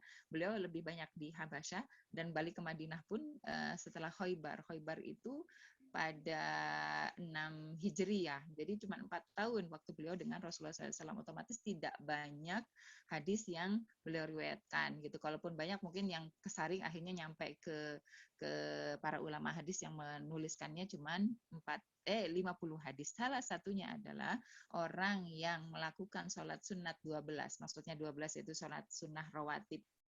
Sholat sunnah rawatib yang subuh 2, zuhur itu 4-2 ya sebenarnya, jadi 6 sama 2, 8, asar tidak, maghrib 2, 10, isya 2, 12. Jadi orang yang zuhur ini ya, zuhur 4 ya, sebenarnya 4 ya, yang akadnya 4-2. Tapi kalau 2-2 juga hafal. Tapi Ummu Habibah, versi Ummu Habibah 12 rakaat. Orang yang menjaga sholat rawatib 12 rakaat, dia dibangunkan oleh Allah Subhanahu wa taala istana di surga. Dan hadis ini oleh yang meriwayatkannya setelah Ummu Habibah. Sejak aku mendengar dari Ummu Habibah tersebut, aku tidak pernah meninggalkan salat sunnah 12 rakaat. Yang selanjutnya lagi, aku pun demikian gitu. Sejak aku mendengar hal itu dari yang meriwayatkan dari sebelumnya, aku tidak pernah meninggalkan salat sunnah 12 rakaat tersebut. Kalau misalnya kita betul memang bahwa kalau misalnya berdasarkan hadis tadi kan yang penting salat fardu saja, tapi kenapa tidak kita menambahkan dengan yang sunnah, menambahkan dengan hal-hal yang disukai oleh Allah dan Rasulnya, karena cinta Allah itu jatuh ketika kita menambahnya dengan yang sunnah. Maka kata Allah di hadis qudsi, pandangannya seperti pandanganku, telinganya atau pendengarannya seperti pendengaranku, matanya seperti mataku atau pandangannya seperti mataku, tangannya seperti tanganku, kakinya seperti kakiku. Maksudnya kaki, tangan, mata, pendengaran semua dijaga oleh Allah Subhanahu wa taala, karena di situ ada ridhonya. Yang tulis ini tadi yang saya katakan bahwa ketika beliau mau meninggal, beliau memanggil Aisyah. Aisyah pun datang kepada Ummu Habibah dan mereka curhat-curhatan dan mengeluarkan semua unek-uneknya dan mohon maaf satu sama lain atas apa yang terjadi pada saat mereka bersama di rumah Rasulullah Shallallahu Alaihi Wasallam, dan ya mereka itu istri Nabi loh, mereka adalah wanita-wanita terpilih gitu, tidak sulit bagi mereka, dan memang rata-rata orang Arab itu ya gampang sekali untuk memaafkan gitu, bahkan dengan hanya sholawat saja sudah gitu, mereka lupa dengan masalah-masalah sebelumnya. Baik, itu yang berkaitan dengan Ummu Habibah, dan ini sudah jam 5 kurang. Lalu Maria, bab Maria ini juga tidak kalah seru. Tidak kalah seru karena Maria ini dari Mesir ya. Maria ini dari Mesir. Maria Kiptia itu nisbah ke Kipti. Kipti itu Koptik. Hari ini masih banyak ya, meskipun tidak sebanyak kaum muslimin. Koptik itu mereka punya agama Kristen Koptik, berbeda dengan Kristen yang Romawi maupun Katolik. Gereja mereka ada lebih ke Ortodoks ya, lebih ke Ortodoks. Mereka tidak melakukan Natal atau tidak memperingati Natal pada Desember, tapi Januari tanggal 7 atau 14 gitu ya. Terus mereka wajahnya itu berbeda dengan wajah orang Arab. Biasanya kayak ada campuran-campuran Eropa Timur ala-ala Yunani gitu, karena mereka emang ada keturunan dari Rumnya ya, ada darah Romawinya. Maka Maria ini sangat cantik gitu. Karena ada keturunan Romawinya tadi. Cantik, rambutnya ikel, putih bukan hitam, meskipun beliau statusnya adalah budak. Jadi pada saat Rasulullah Shallallahu Alaihi Wasallam, nasabnya dari Maria binti Syam'un, dan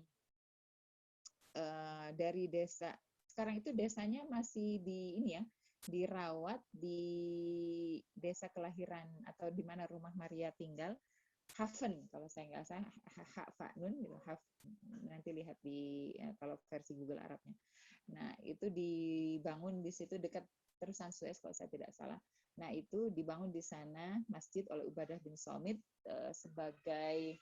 sebagai tanda bahwa beliau sangat memuliakan Maria Al-Qibtiyah, karena Rasulullah SAW sudah mewasiatkan gitu bahwa nanti kalian akan mengekspansi, akan membuka Mesir, akan membuka tanah Mesir dan menjadi tanah kaum muslimin. Berbaik-baiklah dengan mereka. Istausu bi ahli Misr khairan, kata Rasulullah. Jadi berbaik-baiklah dengan mereka. Jangan keras gitu kalau ketika berekspansi ke sana, karena daripada mereka ada zimmah warahim. Jadi ada zimmah itu maksudnya mereka itu meskipun tidak masuk Islam pada saat di masa Rasulullah SAW, tapi mereka adalah orang-orang yang tidak memerangi Islam. Karena Muqawqis itu raja Mesir pada saat itu dikirimi oleh Rasulullah SAW surat melalui seorang utusan yaitu Hatib bin Abi Balta'ah. Nah, bicara tentang Hatib ini panjang juga ya. Saya tapi nggak ngobrol sekarang. Hatib ini Masya Allah gitu. Ahli Badar, tapi pernah mengirim surat untuk kaum Mekah, di mana di sana masih banyak saudaranya. Jadi meskipun ada ketidaksamaan akidah, rasa cinta ke keluarga itu memang nggak bisa dihilangkan begitu saja gitu ya. Tidak bisa langsung diganti, pasti tetap ingin gitu menyambung silaturahim, menyambung tali rahim, menyelamatkan. Kalau bisa tuh ayo gitu ikutan seakidah dan sebagainya. Dan Rasulullah pun memaafkan beliau karena memang perannya sangat luar biasa gitu sepanjang keislaman beliau, dan Islamnya memang teguh gitu, bukan Islamnya tidak teguh gitu. Aku melakukan ini bukan karena aku tidak beriman padamu ya Rasulullah, ketika beliau mengirim surat hendak memberitahu bahwa kaum muslimin akan datang gitu ya, datang ke Mekah. Aku tidak beriman, tapi di sana ada keluargaku, di sana ada belahan hatiku gitu. Jadi aku masih ada kasih gitu pada mereka, dan itu diabadikan oleh Allah di surat Al-Mumtahanah. Yang halaman kiri. Ada itu minhum mawaddah wallahu qadir gitu, bahwa orang-orang yang engkau musuhi, jadi masih ada mawaddah pada orang-orang yang engkau musuhi tersebut, memang karena ada ikatan saudara tersebut. Nah, Hatib ini yang diutus oleh Rasulullah SAW untuk pergi ke Mesir, ngasih surat dari Rasulullah. Suratnya berisi ajakan untuk masuk Islam. Suratnya itu sangat wise, pendek dan tidak bertele-tele. Ayo kita masuk Islam karena kalian tahu gitu ada risalah setelah risalah yang ada pada kalian gitu, bahwa ayo kita berada dalam kalimah sawa alla an na'budallaha ta'ala. Jadi kita beribadah, kita hanya beriman kepada Allah Subhanahu wa taala wa la nusyrika bihi syai'an, dan kita tidak menyekutukannya. Tapi oleh Muqawqis ini tidak maksudnya ajakan tersebut tidak dikabulkan, meski beliau tidak menerima Islam, beliau masih bersikukuh dengan kenasraniannya, kekoptikannya, tapi tidak juga memusuhi Islam. Bahkan beliau mengirim hadiah, dan salah satu hadiahnya itu adalah Maryah Al-Qibtiyah dan adiknya yaitu Sirin, dan satu orang hamba laki-laki, hamba sahaya laki-laki namanya Abdul Khashi. Mereka bertiga plus emas, plus uang, plus kain-kain, plus banyak sekali hal-hal yang dikirim oleh Muqawqis ini, dan bersama Hatib dikirimkan yang 3 orang tadi. Nah, 3 orang tadi tentu sedih gitu, mereka harus keluar dari negaranya, keluar dari tanah airnya. Tapi di perjalanan gitu oleh Hatib bin Balta'ah disegarkan gitu, diberi kabar gembira gitu bahwa di Madinah nanti ada seorang Rasul yang sangat mulia, seorang Rasul yang sangat adabnya atau akhlaknya itu tidak akan pernah engkau temui orang seperti itu. Maka berislamlah gitu, aslim taslam, engkau akan selamat. Dan dari percakapan tersebut akhirnya Maryah dan Sirin dan juga Abdul Khashi ini juga masuk Islam. Mereka bahkan akhirnya mereka-reka menanti-nanti gitu, seperti apakah Tuhan mereka nanti yang ada di Madinah, seperti apakah Nabi yang akan mereka temui di Madinah. Dan begitu sampai di Madinah, Rasulullah juga tertarik dengan Maryah, dan saya menduga-duga, mudah-mudahan dugaan saya benar, kenapa Rasulullah menerima Maryah pemberian sebagai hamba sahaya ya, belum dinikahi. Tapi ada 2 riwayat. Ada yang meriwayatkan bahwa beliau dinikahi, ada yang meriwayatkan tidak dinikahi sampai lahir Ibrahim. Bahkan benar kan sampai Ibrahim meninggal pun tidak dinikahi oleh Rasulullah SAW. Jadi ada 2 pendapat gitu. Tapi dalam ini ada perbedaan pendapat dalam fikihnya juga gitu. Karena kita tahu Islam itu amat sangat ingin membebaskan atau menghapus perbudakan gitu kan, dengan kifaratnya kan, seperti kafarat orang yang tidak puasa pada Ramadan, yang sengaja jima pada saat Ramadan, itu kan salah satunya memperdekakan budak. Yang yang melanggar sumpah salah satunya juga memerdekakan budak. Banyak hal yang dijadikan kifarat atau dendanya itu adalah dengan memerdekakan budak. Otomatis bahwa cita-cita Islam untuk menghapuskan perbudakan itu sudah jelas gitu. Tapi tidak serta-merta langsung dihapus gitu. Kalaupun ada pada saat itu, dan Rasulullah masih ada hamba sahaya pada saat itu, tetap diperlakukannya itu jangan bayangkan kayak diperlakuan yang ada di masa sebelumnya atau di Barat sekalipun.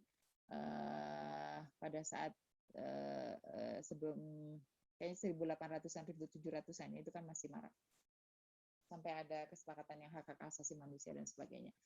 Nah itu saya menduga-duga bahwa Rasulullah menerima Muqawqis itu sebagai juga bahwa kalau ditolak hadiahnya tentu menjadi hubungan yang tidak indah, dan juga kedepannya karena beliau tahu gitu bahwa Maria ini orang Mesir, nanti kalau misalnya berhubungan dengan orang Mesir itu juga enak karena sudah ada besan gitu ya, sudah ada perbesanan dengan orang dan Kristen pula kan gitu ya. Jadi udah ada besan dari orang Kristen dan dari orang Mesir, dan juga sudah ada besan dari orang Yahudi yaitu Sofia, dan sudah ada besan dari kabilah Badui seperti Juwairiyah. Jadi posisinya itu, jadi hitung-hitungannya itu tidak sekedar beliau suka, oh cantik, oh ini buktinya adalah yaitu hadis tadi, istausu bi ahli Misr khairan. Jadi perlakukanlah dengan baik gitu orang-orang Mesir ketika kalian nanti ekspansi ke sana. Dan Rasulullah memang salah satu sifat seorang Rasul itu kan fatanah ya, pintar, cerdas, cerdik.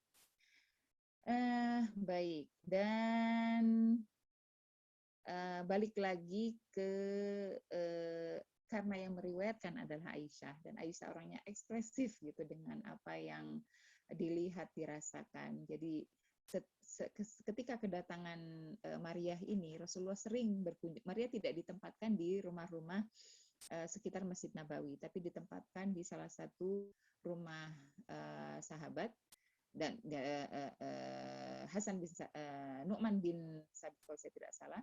Dan ketika Ibrahim lahir, ketika mau melahirkan, Ibrahim bukan Ibrahim alaihissalam ya, Ibrahimnya anak Rasulullah Sallallahu Alaihi Wasallam dari Maria, itu ditempatkan di pinggiran Madinah, di dataran tinggi di sana gitu, agar jauh dari hiruk pikuk Madinah.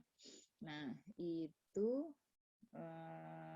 jadi Rasulullah, kata Aisyah, itu sering sekali mengunjungi Maria, jadi ya biasa lah beliau mengungkapkan kecemburuannya gitu. Dan di sela-sela kesibukan beliau itu selalu ada waktu untuk beliau berkunjung ke Maria, sampai waktu itu kalau nggak salah setelah Ibrahim lahir, tapi ya yang pernah terjadi antara Aisyah dan Hafsah, di mana Rasulullah SAW pakai biliknya Hafsah yang pada saat itu sedang tidak dipakai untuk melakukan hubungan suami istri dengan Maria, dan yang akhirnya turunlah ayat surat At-Tahrim. Sampai akhirnya kalau mau disingkat, tapi sebelumnya itu sudah ada semacam angan, kalau boleh berangan. Jadi Maria itu kan sama dengan Hajar ya, Hajar istri Ibrahim alaihissalam. Hajar sama-sama budak, Maria juga budak. Hajar adalah budaknya, bukan Hajar ya, tapi Hajar. Jangan berarti Hajar Aswad, bukan itu mah Hajar. Hajar istri Ibrahim juga sama-sama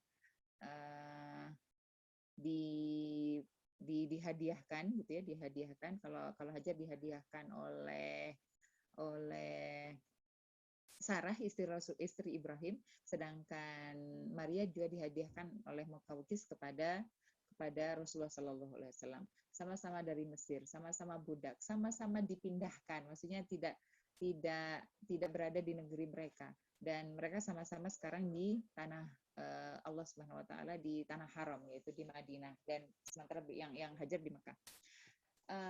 Sama-sama menginginkan zuriyah gitu, sama-sama menginginkan, andai kalau misalnya Hajar diberi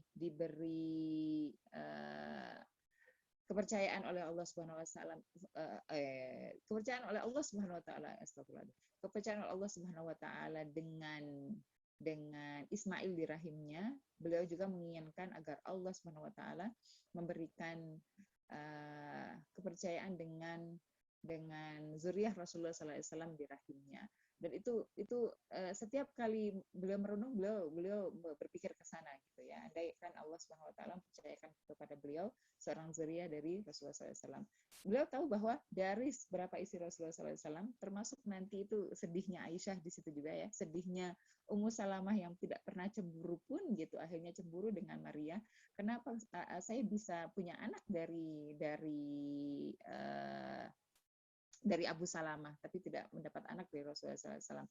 Pun Aisyah pun demikian gitu. Kenapa Allah belum juga memberi pada beliau gadis, padahal beliau masih muda. Secara ya emang rahasia Allah Subhanahu Wa Taala, dan mungkin memang begitulah gitu ya takdirnya. Dan Ibrahim pun dari anak-anak Rasulullah itu kan yang semuanya meninggal sebelum Rasulullah meninggal, kecuali Fatimah. Fatimah pun 6 bulan setelah Rasulullah meninggal. Dari Fatimah saja kita tahu fitnahnya, bukan fitnah dari Fatimah sebenarnya, yang terjadi setelah itu, orang-orang yang tidak menginginkan Islam ini berada dalam kedamaian. Ada saja orang-orang yang menyelusup mengganggu akidah Islamiyah, yang akhirnya kita tahu pada saat ini ada Syiah dan sebagainya yang sangat-sangat menjunjung tinggi Fatimah dan keturunannya, terutama dari Ali, terutama yang Husain, bukan yang Hasan. Allahu alam atas semua itu mungkin gitu dari satu zuriyah ini, masya Allah cobaannya ke kaum muslimin gitu ya, ibtilanya bukan karena kemuliaan mereka gitu, tapi memang ada setan-setan yang masuk dan memanfaatkan hal tersebut dan hendak mengacaukan dan mengobok-obok akidah kaum muslimin. Itu jadi setelah 2 tahun, jadi nggak langsung 2 tahun baru Maria mengandung dari Rasulullah SAW, dan Maria dipindahkan ke dataran tinggi sekitar Madinah, dan di sanalah Ibrahim lahir. Dan makin Rasulullah sering mengunjungi Maria ketika Ibrahim lahir, dan sempat membawa ke Aisyah dengan membawa Ibrahim gitu ya pada saat itu, dan mengatakan, bukankah aku sangat mirip dengannya gitu. Kata Aisyah, tidak sama sekali gitu, nggak ada mirip-miripnya gitu. Wah, langsung dibawa gitu ya, takut dia apa-apain. Langsung dibawa pulang ke ibunya. Dan tapi tidak lama, kira-kira 18 bulan setelah Ibrahim lahir, Ibrahim sakit dan akhirnya meninggal, dan Rasulullah SAW pada saat itu mengatakan, kami tidak bisa menolongmu wahai Ibrahim dari takdir Allah Subhanahu Wa Taala gitu. Maka ya kalau misalnya diambil ya sudah gitu, diikhlaskan. Dan akhirnya meninggal, dan tidak lama setelah dan dikuburkan di Baqi, dan tidak lama setelah Ibrahim meninggal pun Rasulullah juga meninggal. Otomatis Maria sebenarnya sudah dimerdekakan ya, sudah dimerdekakan. Jadi tadi menurut riwayat tadi ada yang bilang dinikahi, ada yang bilang tidak dinikahi. Tapi dalam fikihnya, ketika seorang budak, seorang hamba sahaya sudah dinikahi, maksudnya dikumpuli oleh sayyidnya, dikumpuli oleh tuannya, dia melahirkan dari sayyid tersebut, dari tuannya tersebut, maka otomatis dia merdeka. Dia tidak lagi menjadi budak gitu dalam fikihnya. Maka dia pun merdeka, tapi Maria tidak juga menikah dengan siapapun. Kalau misalnya kita ikut bahwa statusnya bukan ummatul mukminin, kan dia boleh gitu. Dia boleh untuk tidak, tapi dia dihijabi juga oleh Rasulullah SAW gitu, dihijab sama seperti ummahatul mukminin lainnya gitu, di mana mereka wajib untuk memakai hijab. Hijabnya bukan gini maksudnya, memakai niqab, memakai cadar. Dan itu tentang Maria Qibtiyah yang Masya Allah, sebenarnya ini ya kelahiran Ibrahim, dan ya itu sudah lah ya. Sekarang tentang Maimunah. Tapi Maimunah ini belum sempat saya tulis. Maimunah bintu Haris ini sedikit saja, nggak lama. Takutnya sudah pegel dengerin saya. Apalagi kalau misalnya suaranya masih pelan. Jadi nggak nyaman katanya. Maimunah ini, kalau kemarin kita baca di surat Al-Ahzab, yang surat Al-Ahzab hari ini kan yang 50 sampai 51 ya. 54.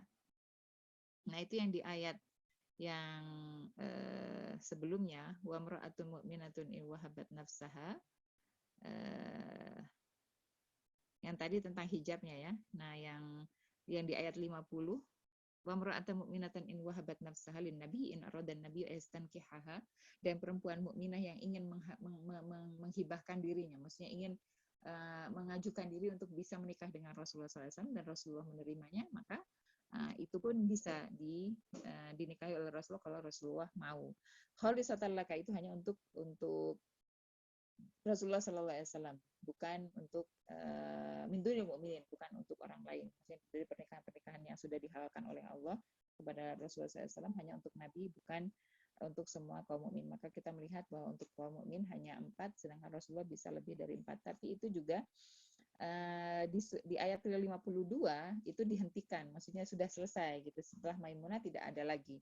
La yahillu laka nisa'u min ba'du wa la an tabaddala bihinna min azwaj walau a'jabaka husnuhun. Meskipun engkau menyukainya, tapi setelah ini tidak halal lagi bagimu perempuan-perempuan, ataupun dengan mengganti mereka dengan istri-istri lain, tidak, walau a'jabaka husnu illa malakat yamin, kecuali hamba sahaya yang engkau miliki dari akad milkul yamin. Akad milkul yamin hari ini, kemarin waktu itu diperdebatkan karena ada tesis dari UIN Jogja ya kalau saya tidak salah gitu. Jadi kalau hubungan suka sama suka ya pakai akad milkul yamin ya nggak bisa, nggak sama gitu, nggak sama kedudukannya, tidak bisa dianalogikan ke sana. Karena milkul yamin itu perbudakan dan artinya tidak ada perbudakan. Jadi kalau misalnya hubungan suka sama suka tanpa ikatan dan dilegalkan dengan akad milkul yamin ya jauh gitu, bukan kias yang sama, bukan analogi yang sama, batal lah analoginya. Dan saya ingin mengatakan bahwa yang di ayat 50 itu yang wabra atau mu'minatan in wahabat nafsaha itu itulah Maimunah. Jadi dia itu muslimah yang masih tinggal di Mekah, belum bisa hijrah ke Madinah. Beliau punya suami namanya Amr kalau saya tidak salah, tapi dia sangat membenci Rasulullah SAW. Dia begitu di Khaybar Rasulullah menang itu makin menggila permusuhannya, makin menggila bencinya kepada Rasulullah SAW. Akhirnya Maimunah memutuskan cerai dari suaminya dan tinggal bersama sama saudaranya itu Ummul Fadl. Ummul Fadl itu istri dari Al-Abbas. Al-Abbas paman Rasulullah SAW. Mendengar Rasulullah SAW akan balik lagi ke Mekah, kan pada saat itu mau ke Mekah, mau umrah, tapi digagalkan kan oleh kaum Quraisy. Akhirnya terjadi perjanjian Hudaybiyah. Mereka boleh umrah tapi tahun depan, bukan tahun ini. Nah, tahun depan ini dinantikan sekali oleh Maimunah. Memang datang berbondong-bondong belasan ribu kaum muslimin datang berbondong-bondong ke Mekah melakukan umrah dan bertalbiyah sangat kencangnya gitu ya, sangat kencang bertalbiyah labbaik Allahumma labbaik, nggak pakai mikrofon pada saat itu berapa belas ribu orang, 12.000, ada yang bilang 14.000 orang bertalbiyah satu suara, satu komando dari Rasulullah SAW. Itu sangat menggetarkan kaum musyrikin pada saat itu. 3 hari mereka cuma 3 hari padahal waktunya mereka untuk berumrah di Mekah, dan selanjutnya mereka harus keluar dari Mekah dan tidak boleh membawa senjata. 3 hari, dan itu sangat menggetarkan kaum musyrikin dengan begitu banyaknya dan begitu kompaknya talbiyah dari kaum muslimin yang datang ke Mekah pada saat itu. Maimunah sangat mengharapkan hari tersebut. Kenapa? Karena dia ingin ke Madinah gitu, karena tidak bisa ke Madinah karena waktu itu masih terikat sebagai istri orang, dan setelah sudah cerai dan sudah ingin jadi banyak yang masih sembunyi-sembunyi ya. Jadi masih yang banyak yang sembunyi-sembunyi di Mekah yang belum hijrah ke Madinah karena situasi yang memang belum memungkinkan. Pun termasuk Al-Abbas, pamannya Rasulullah SAW. Ada yang mengatakan Abbas memang nggak mau ke Madinah. Ada yang mengatakan memang sengaja disimpan oleh Rasulullah SAW di sana menjadi mata-mata dan memang tidak menampakkan keislamannya, padahal beliau sudah Islam dari dulu. Dan Maimunah menantikan hari tersebut, dan dia katakan kepada Al-Abbas bahwa saya ingin menikah dengan Rasulullah SAW agar keimanan saya terjaga, agar ya kemuliaan lah ya, menginginkan kemuliaan dengan menikah dengan Rasulullah SAW. Al-Abbas mengatakan hal itu kepada Rasulullah setelah pas umrah Hudaybiyah tersebut. Lalu Rasulullah menerima, dan pada hari ketiga datang utusan Quraisy, sudah cukup 3 hari gitu, silahkan keluar. Kata Rasulullah, boleh nggak agak diperpanjang dikit gitu, saya ingin merayakan pernikahan saya dengan istri saya. Itu hendak memanas-manasi juga loh, itu golongan Mekah loh gitu, dinikahi oleh Rasulullah loh gitu. Jadi kalau boleh dikatakan sirah atau pesona Rasulullah SAW, pesona akidah, pesona akhlak Rasulullah SAW begitu membekas gitu. Ternyata banyak orang-orang yang Islam selama ini gitu, di mereka itu banyak orang yang Islamnya sembunyi-sembunyi yang mereka tidak tahu gitu. Ternyata ada orang dekat-dekat mereka itu masih yang bersembunyi menyimpan keimanan mereka, dan itu menampar sekali gitu. Dan akhirnya Rasulullah merayakan pernikahan tersebut, dan di sebuah tempat kira-kira berapa mil dari Rasulullah, saya lupa namanya tadi ya. Di sana Rasulullah melakukan walimah dan juga Lailatul Dukhulnya atau malam pertamanya dengan Maimunah. dan sampai ke Madinah, dan itu tidak lama gitu ya, tidak lama waktu beliau berumah tangga dengan Rasulullah SAW. Dan ini Maimunah itu satu-satunya istri Rasulullah yang tidak dimakamkan di Baqi, tapi beliau menginginkan untuk dimakamkan di tempat pertama beliau bersama Rasulullah SAW. Masih sekitaran Mekah. Dan menurut Aisyah radhiyallahu anha, sekali lagi Aisyah, masya Allah Aisyah itu meskipun ada permusuhan, Bunda Aisyah, masya Allah, meskipun ada bukan permusuhan, persaingan, meskipun ada gesekan-gesekan gitu antara istri, tapi beliau itu sangat jujur gitu ya penilaiannya, sangat jujur dengan riwayatnya. Cantik dibilang cantik, manis dibilang manis gitu. Zainab meskipun begitu ke saya, dia adalah orang yang paling hak ngomongnya, paling benar ucapannya gitu. Siapa? Kepada Maimunah itu atqana, orang yang paling bertakwa di antara kita. Meskipun tidak disebut ketakwaannya seperti apa, tapi beliau mensifatinya Maimunah itu orang yang paling bertakwa di antara kami. Maimunah itu ausalana lirrahim, orang yang paling kuat silaturahimnya di antara kami. Fair gitu ya ininya. Jadi persaingan tapi sehat gitu. Tapi ketika menilai saingannya itu nilainya juga sama seperti apa yang beliau lihat, gitu. Tidak dijelek-jelekkan.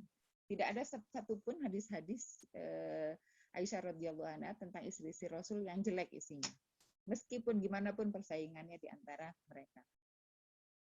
Luar biasa kata Rasulullah, saya juga ilmunya Aisyah itu dibanding kaum perempuan lainnya seperti bubur yang saripatinya itu di situ ada semua gitu dari berbagai unsur jika dibandingkan dengan makanan lainnya. Itu yang bisa saya sampaikan tentang 3 orang ibunda kaum mukminin yang luar biasa. Ini sebenarnya masih bisa dikaji lagi ya tentang apa yang bisa kita ambil. Saya tidak mencarikan apa yang bisa kita ambil dari beliau. Itu tolong dicatat sendiri. Apa yang kira-kira dari berapa orang ini, sebelum kita nanti bahas tentang Aisyah dan Khadijah yang mungkin lebih tinggi lagi speknya, yang mungkin ada jauh dari yang 2 itu, yang kira-kira yang dari ini tuh yang dekat dengan kita tuh yang mana ya bisa diambil ya. Nah, itu silakan disarikan. Walafu minkum. Enggak.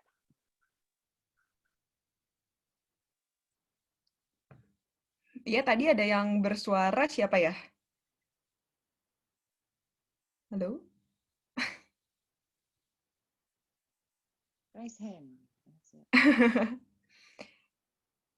Ya, ini berarti materinya sudah untuk Ummu Habibah, Mariah, dan Maimunah ya. Alhamdulillah tadi dengerin dari tadi pemaparannya luar biasa ya Ustazah. Benar-benar ceritanya masing-masing dari setiap para istri Rasulullah. Lalu ini ada pertanyaan yang masuk nih Ustazah dari Mbak Irda. Assalamualaikum, apakah anak-anak para istri Rasulullah dari suami-suami pertamanya juga masuk Islam? Ya, ini hampir habis lagi nih. Ya, di anaknya Khadijah semua masuk Islam dan masih bersama Rasulullah SAW sampai ibunya sudah meninggal juga masih bersama Rasulullah SAW. Kalau saya namanya Hibah kalau nggak salah namanya, salah satu di antara mereka itu anak kesayangan Rasulullah SAW yang dari anak Khadijah bukan dari anak beliau.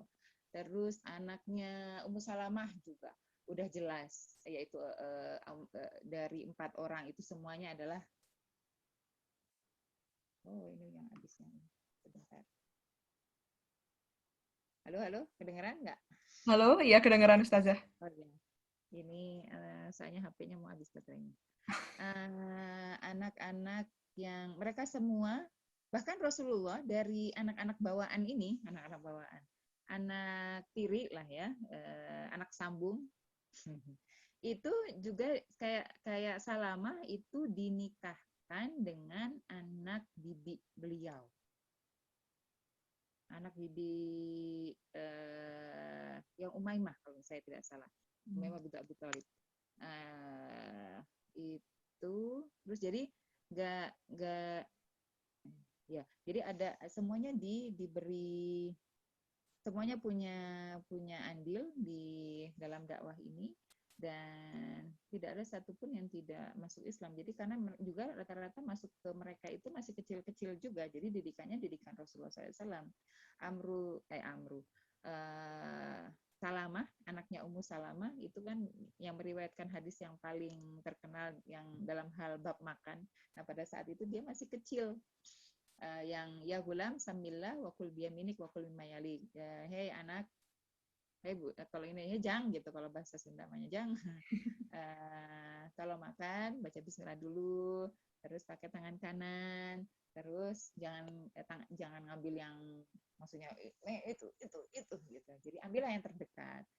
Maksudnya yang bukan jangan tamak lah gitu. Jadi kayak pengen semua makanan yang ada di depan, yang dihidangkan di depan.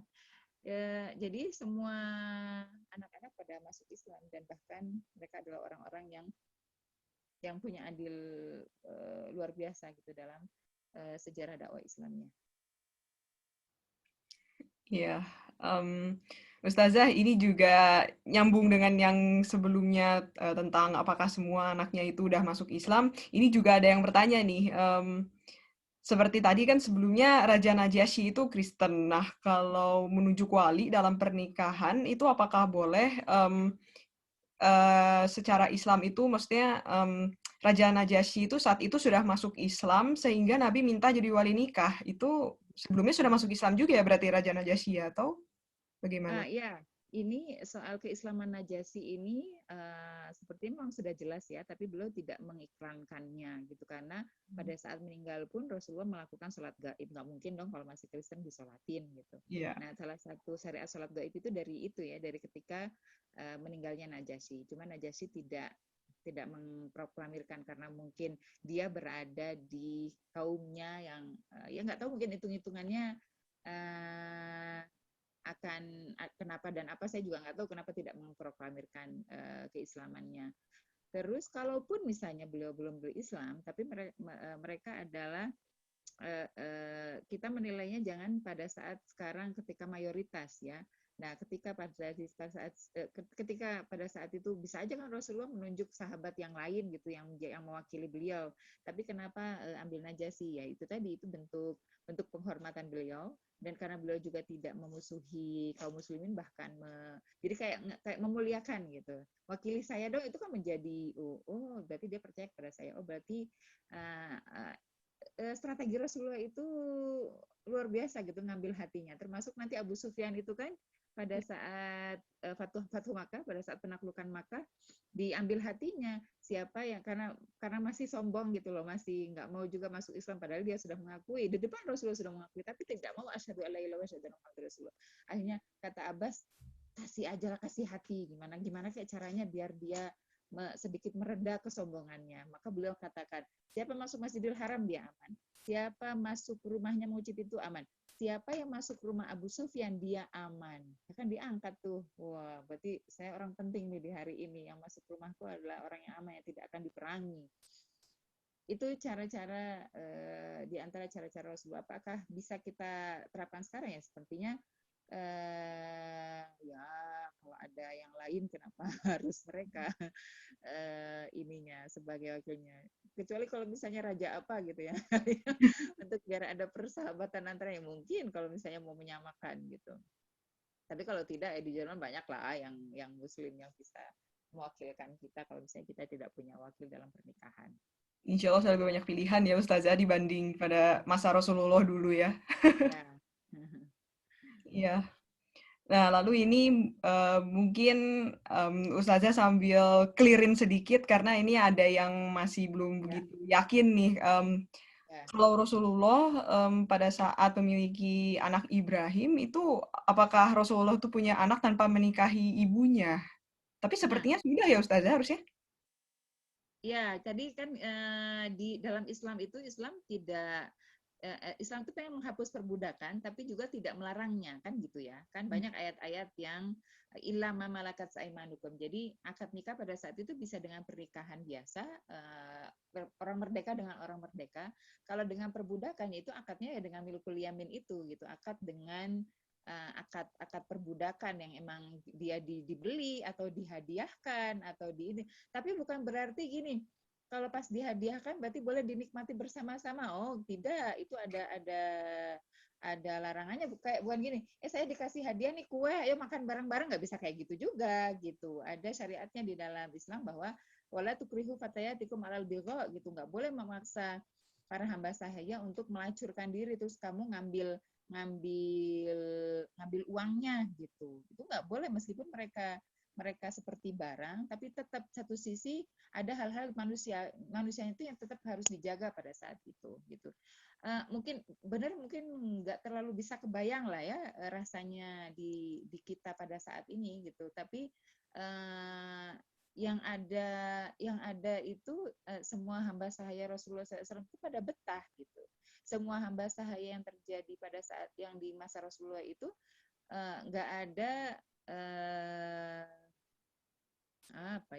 yang disiksa terus diapain itu, karena memang ininya sudah jelas bahwa mereka tetap, apalagi kalau misalnya melahirkan itu lebih lagi. Ada yang mengatakan bahwa harus dinikahi sebelum digauli. Ada yang mengatakan sebenarnya nggak apa-apa nggak dinikahi karena akadnya akad milkul yamin tadi, tapi setelah punya anak dia itu merdeka, adalah orang merdeka. Ada yang mengatakan nggak merdeka juga nggak apa-apa, tapi tetap disebut sebagai ummul walad dan sebagainya. Itu masih tidak terlalu jelas juga gitu seperti apa pada saat itu gitu, karena banyaknya perbedaan pendapat dan perbedaan riwayat tersebut. Tapi ala kulli hal Maria itu menjadi merdeka setelah melahirkan Ibrahim. Jadi yang sepaham saya di buku Nisaun Nabi itu yang membantunya melahirkan itu mengatakan gitu, selamat ya gitu, bahwa engkau sekarang adalah orang merdeka, jadi bukan budak lagi, bukan hamba sahaya lagi, tapi tetap dia bersama dengan Rasulullah SAW. Jadi maka ada yang mengatakan berarti dia dinikahi oleh Rasulullah SAW. Hanya mungkin tidak seperti Juwairiyah gitu kan. Tadinya kan hamba sahaya tapi dimerdekakan oleh Rasulullah dan langsung dinikahi gitu, karena memang anaknya pejabat gitu loh gitu, jadi dimuliakan. Kalau ini kan emang asalnya emang hadiah dari awal gitu ya, hadiah dari awal. Jadi dari awalnya itu akadnya bukan akad pernikahan, dan memang nggak bisa juga kita tutupi gitu, bahwa memang pada saat itu masih ada praktek seperti itu di zaman Rasulullah. Kenapa masih ada gitu? Emang nggak bisa langsung dihapuskan langsung plek gitu, harus sedikit demi sedikit dan melalui syariat lah gitu. Ada pemerdekaan, ada penghapusan sedikit karena masih saking mengakarnya. Kayak mungkin kayak Homer di orang Korea kali ya, yang saking sudah biasanya. Jadi kayak ada muamalah yang nggak klop gitu kalau misalnya tidak minum khamr dan sebagainya. Yang kita nggak bisa membayangkan itu seperti apa gitu, karena memang dunia kita, budaya kita tidak ada, bahkan menganggap khamr itu adalah hal yang menjijikkan, hal yang najis, hal yang boro-boro deh nggak akan lah gitu.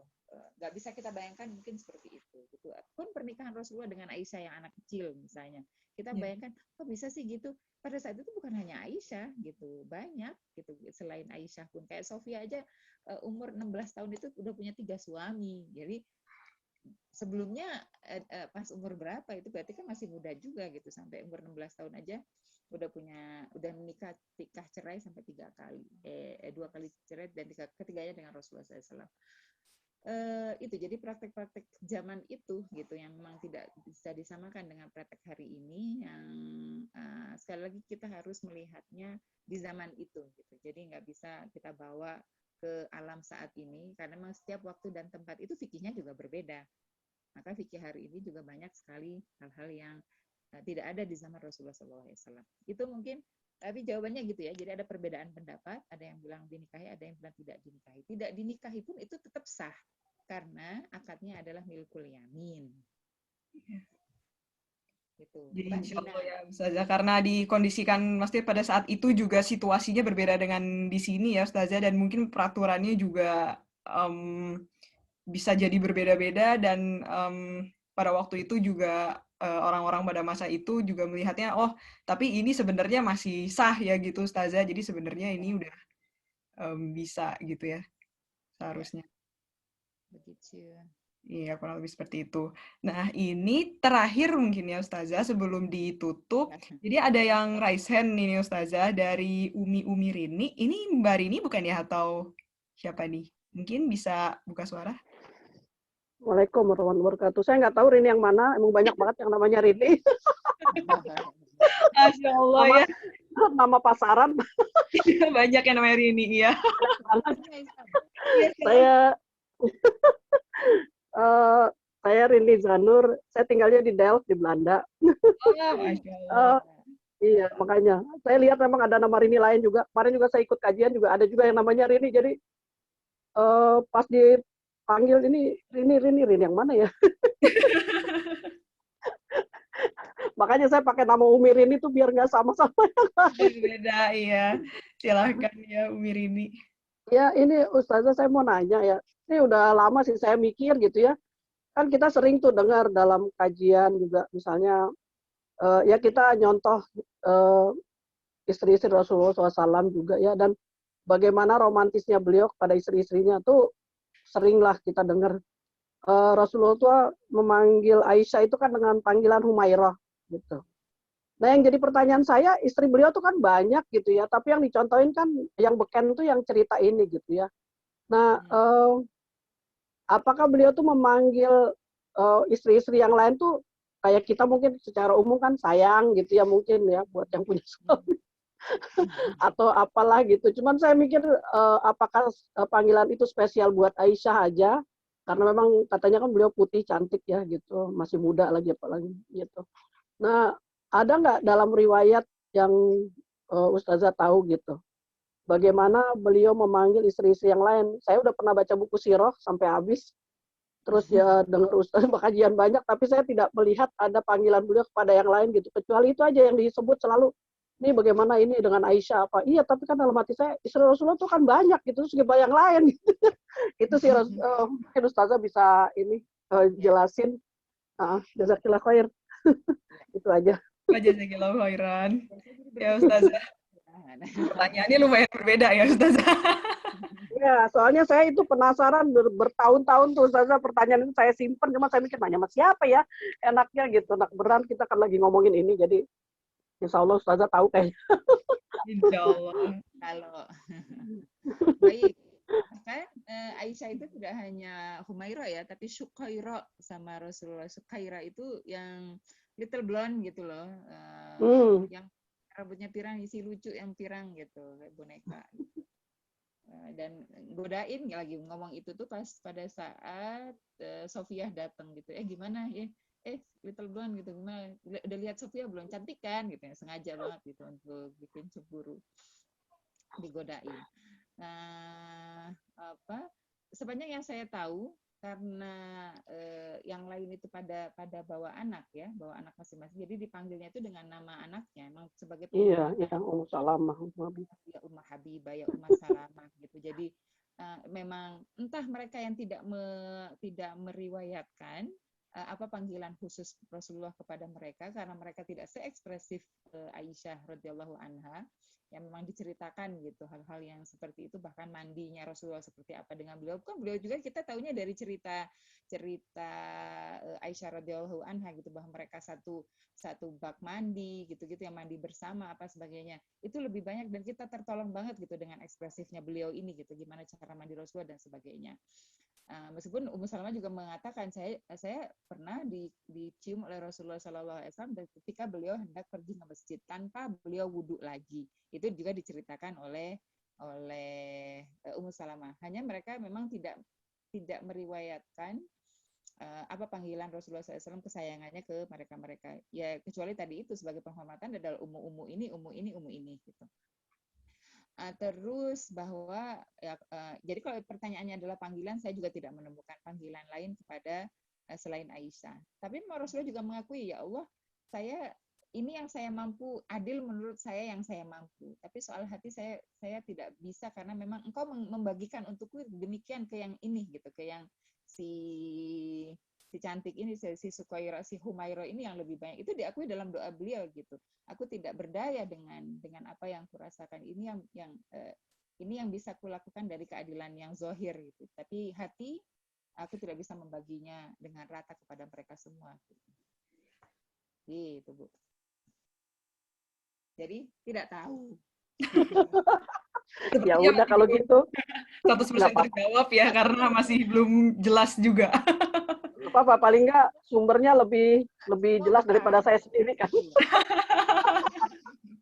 Soalnya kadang saya juga Iya, kalau kalau gitu. pas ada juga sih, saya nggak punya ilmu banyak, cuman ada juga sih mungkin karena saya umurnya agak tuaan kali dibanding yang di sini kan banyak kan mahasiswa ya, kalau di Belanda tuh juga. Jadi pernah sih saya diminta ngisi acara gitu, ngisi kajian. Nah saya seneng biasanya cerita tentang siroh gitu. Jadi gimana sahabat atau ini ya gitu. Jadi saya mikir apa namanya, kan jadi pengen tahu gitu ya, karena saya tuh baca buku siroh itu jadi kayak apa ya, kayaknya kita ada di dalam situ gitu. Saya senang sama sejarah gitu ya, jadi kayaknya terbawa kita dengan keadaan yang nggak pasti persis lah tentunya, cuman apa ya, emang bisa membangkitkan semangat kita gitu. Terus dan saya senang, saya suka ya, saya orangnya suka ngomong sih. Jadi saya senang bercerita tentang hal-hal yang begitu gitu. Jadi saya mikir apa ya gitu, karena saya baca buku atau yang ini gitu dari yang lain juga, kok nggak ada ya kayaknya ustadz yang cerita gitu atau ini, makanya tuh saya penasaran. Tapi ya udah, berarti ya insya Allah saya yakin ustazah ilmunya banyak banget pasti tentang itu, pasti banyak sumbernya juga kan, bukan dari suatu sumber aja. Jadi ya udahlah kalau gitu. Tapi jazakillah khair, paling nggak ya udah gitu jawabannya. Ya, kita tahu bahwa perlakuan beliau sangat-sangat baik, bahkan ke pas bab Iya, yang memang benar. bab Saudah aja, mungkin Ibu Umir ini bisa, Saudah bintu Zam'ah yang istri kedua beliau Iya, setelah iya memang. Nah, itu kan Benar. yang tidak punya kecantikan fisik, tidak punya, bukan juga anak bangsawan, anak tokoh pada saat itu tidak, tapi tetap beliau muliakan gitu sampai Dulan Rasulullah sih meninggalnya daripada Saudah. Iya, gitu. benar. Memang itu saya juga dengar cerita ustazah, ada ustadz yang saya udah lama dengarnya sih, kalau apa namanya seperti Hafsah itu kan juga sebenarnya katanya kalau cantik banget sih enggak ya beliau itu gitu. Makanya ya itu saya nggak tahu, ustadznya cerita sampai Umar tuh kan nawar-nawarin gitu, siapa yang mau nggak ada yang mau, dia sampai sedih gitu, ya Allah anakku ini gimana ya gitu kan, tapi akhirnya ternyata dapat orang yang terbaik gitu, Masya Allah gitu ya. Jadi maksudnya beliau tidak melihat siapanya, tapi mungkin hormat sama sahabat karibnya gitu ya, sama Umar radhiyallahu anhu gitu. Jadi saling tolong menolong supaya jangan sendirilah anaknya gitu ya, Masya Allah. Betul-betul, makanya seneng deh. Pokoknya saya kalau dengar sejarah tuh bukan main. Saya ke Turki juga pengennya gitu, cuman saya lihat ada kajiannya turnya Ustadz Felixio, cuman mahal banget, 28 juta. Duh, kenapa mahal ya, saya mikir. Kita pengen belajar sejarah. Iya, betul. Nah, itu mahal ilmunya. Sayang 28 jutanya, saya kalau bayar 18 juta aja berat banget.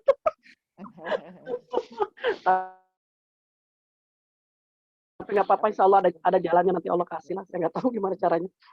Ya udah, jazakillah khair. Saya berdiri sepertinya. Barakallahu fiik ya, wa jazakillahu khairan Umir ini. Baik. Berarti ini dari pertanyaan Umir ini sekaligus menutup kajian kita pada hari ini. Insya Allah kalau sudah tidak ada yang bertanya lagi ya. Alhamdulillah. Ustazah Nunu, terima kasih banyak atas pemaparannya, tausiahnya pada kajian hari ini. Jazakillahu khairan Ustazah. Dan sebelum ditutup acara, izinkan saya untuk mengucapkan hamdalah 3 kali dan istighfar 3 kali. Alhamdulillahirrabbilalamin, alhamdulillahirrabbilalamin, alhamdulillahirrabbilalamin, dan istighfar 3 kali, astagfirullahaladzim, astagfirullahaladzim, astagfirullahaladzim. Dan kajian saya tutup dengan doa penutup majelis. Subhanakallahumma wa bihamdik, asyhadu an la ilaha illa anta, astaghfiruka wa atubu ilaik. Jazakumullahu khairan kepada semua yang sudah hadir. Insya Allah semoga materinya bermanfaat dan sampai ketemu lagi pada pertemuan kajian selanjutnya. Insya Allah masih ada 2 sesi lagi ya berarti, Ustazah. Jazakallahu khairan. Banyak waktunya, Ustazah. Insya Allah Terima kasih. Assalamualaikum. Sampai minggu Jazakillah depan. khairan Ustaz. Ustazah, Nuhun Assalamualaikum. pisan. Terima kasih Ustazah. Assalamualaikum. Salam warahmatullahi wabarakatuh. Semuanya.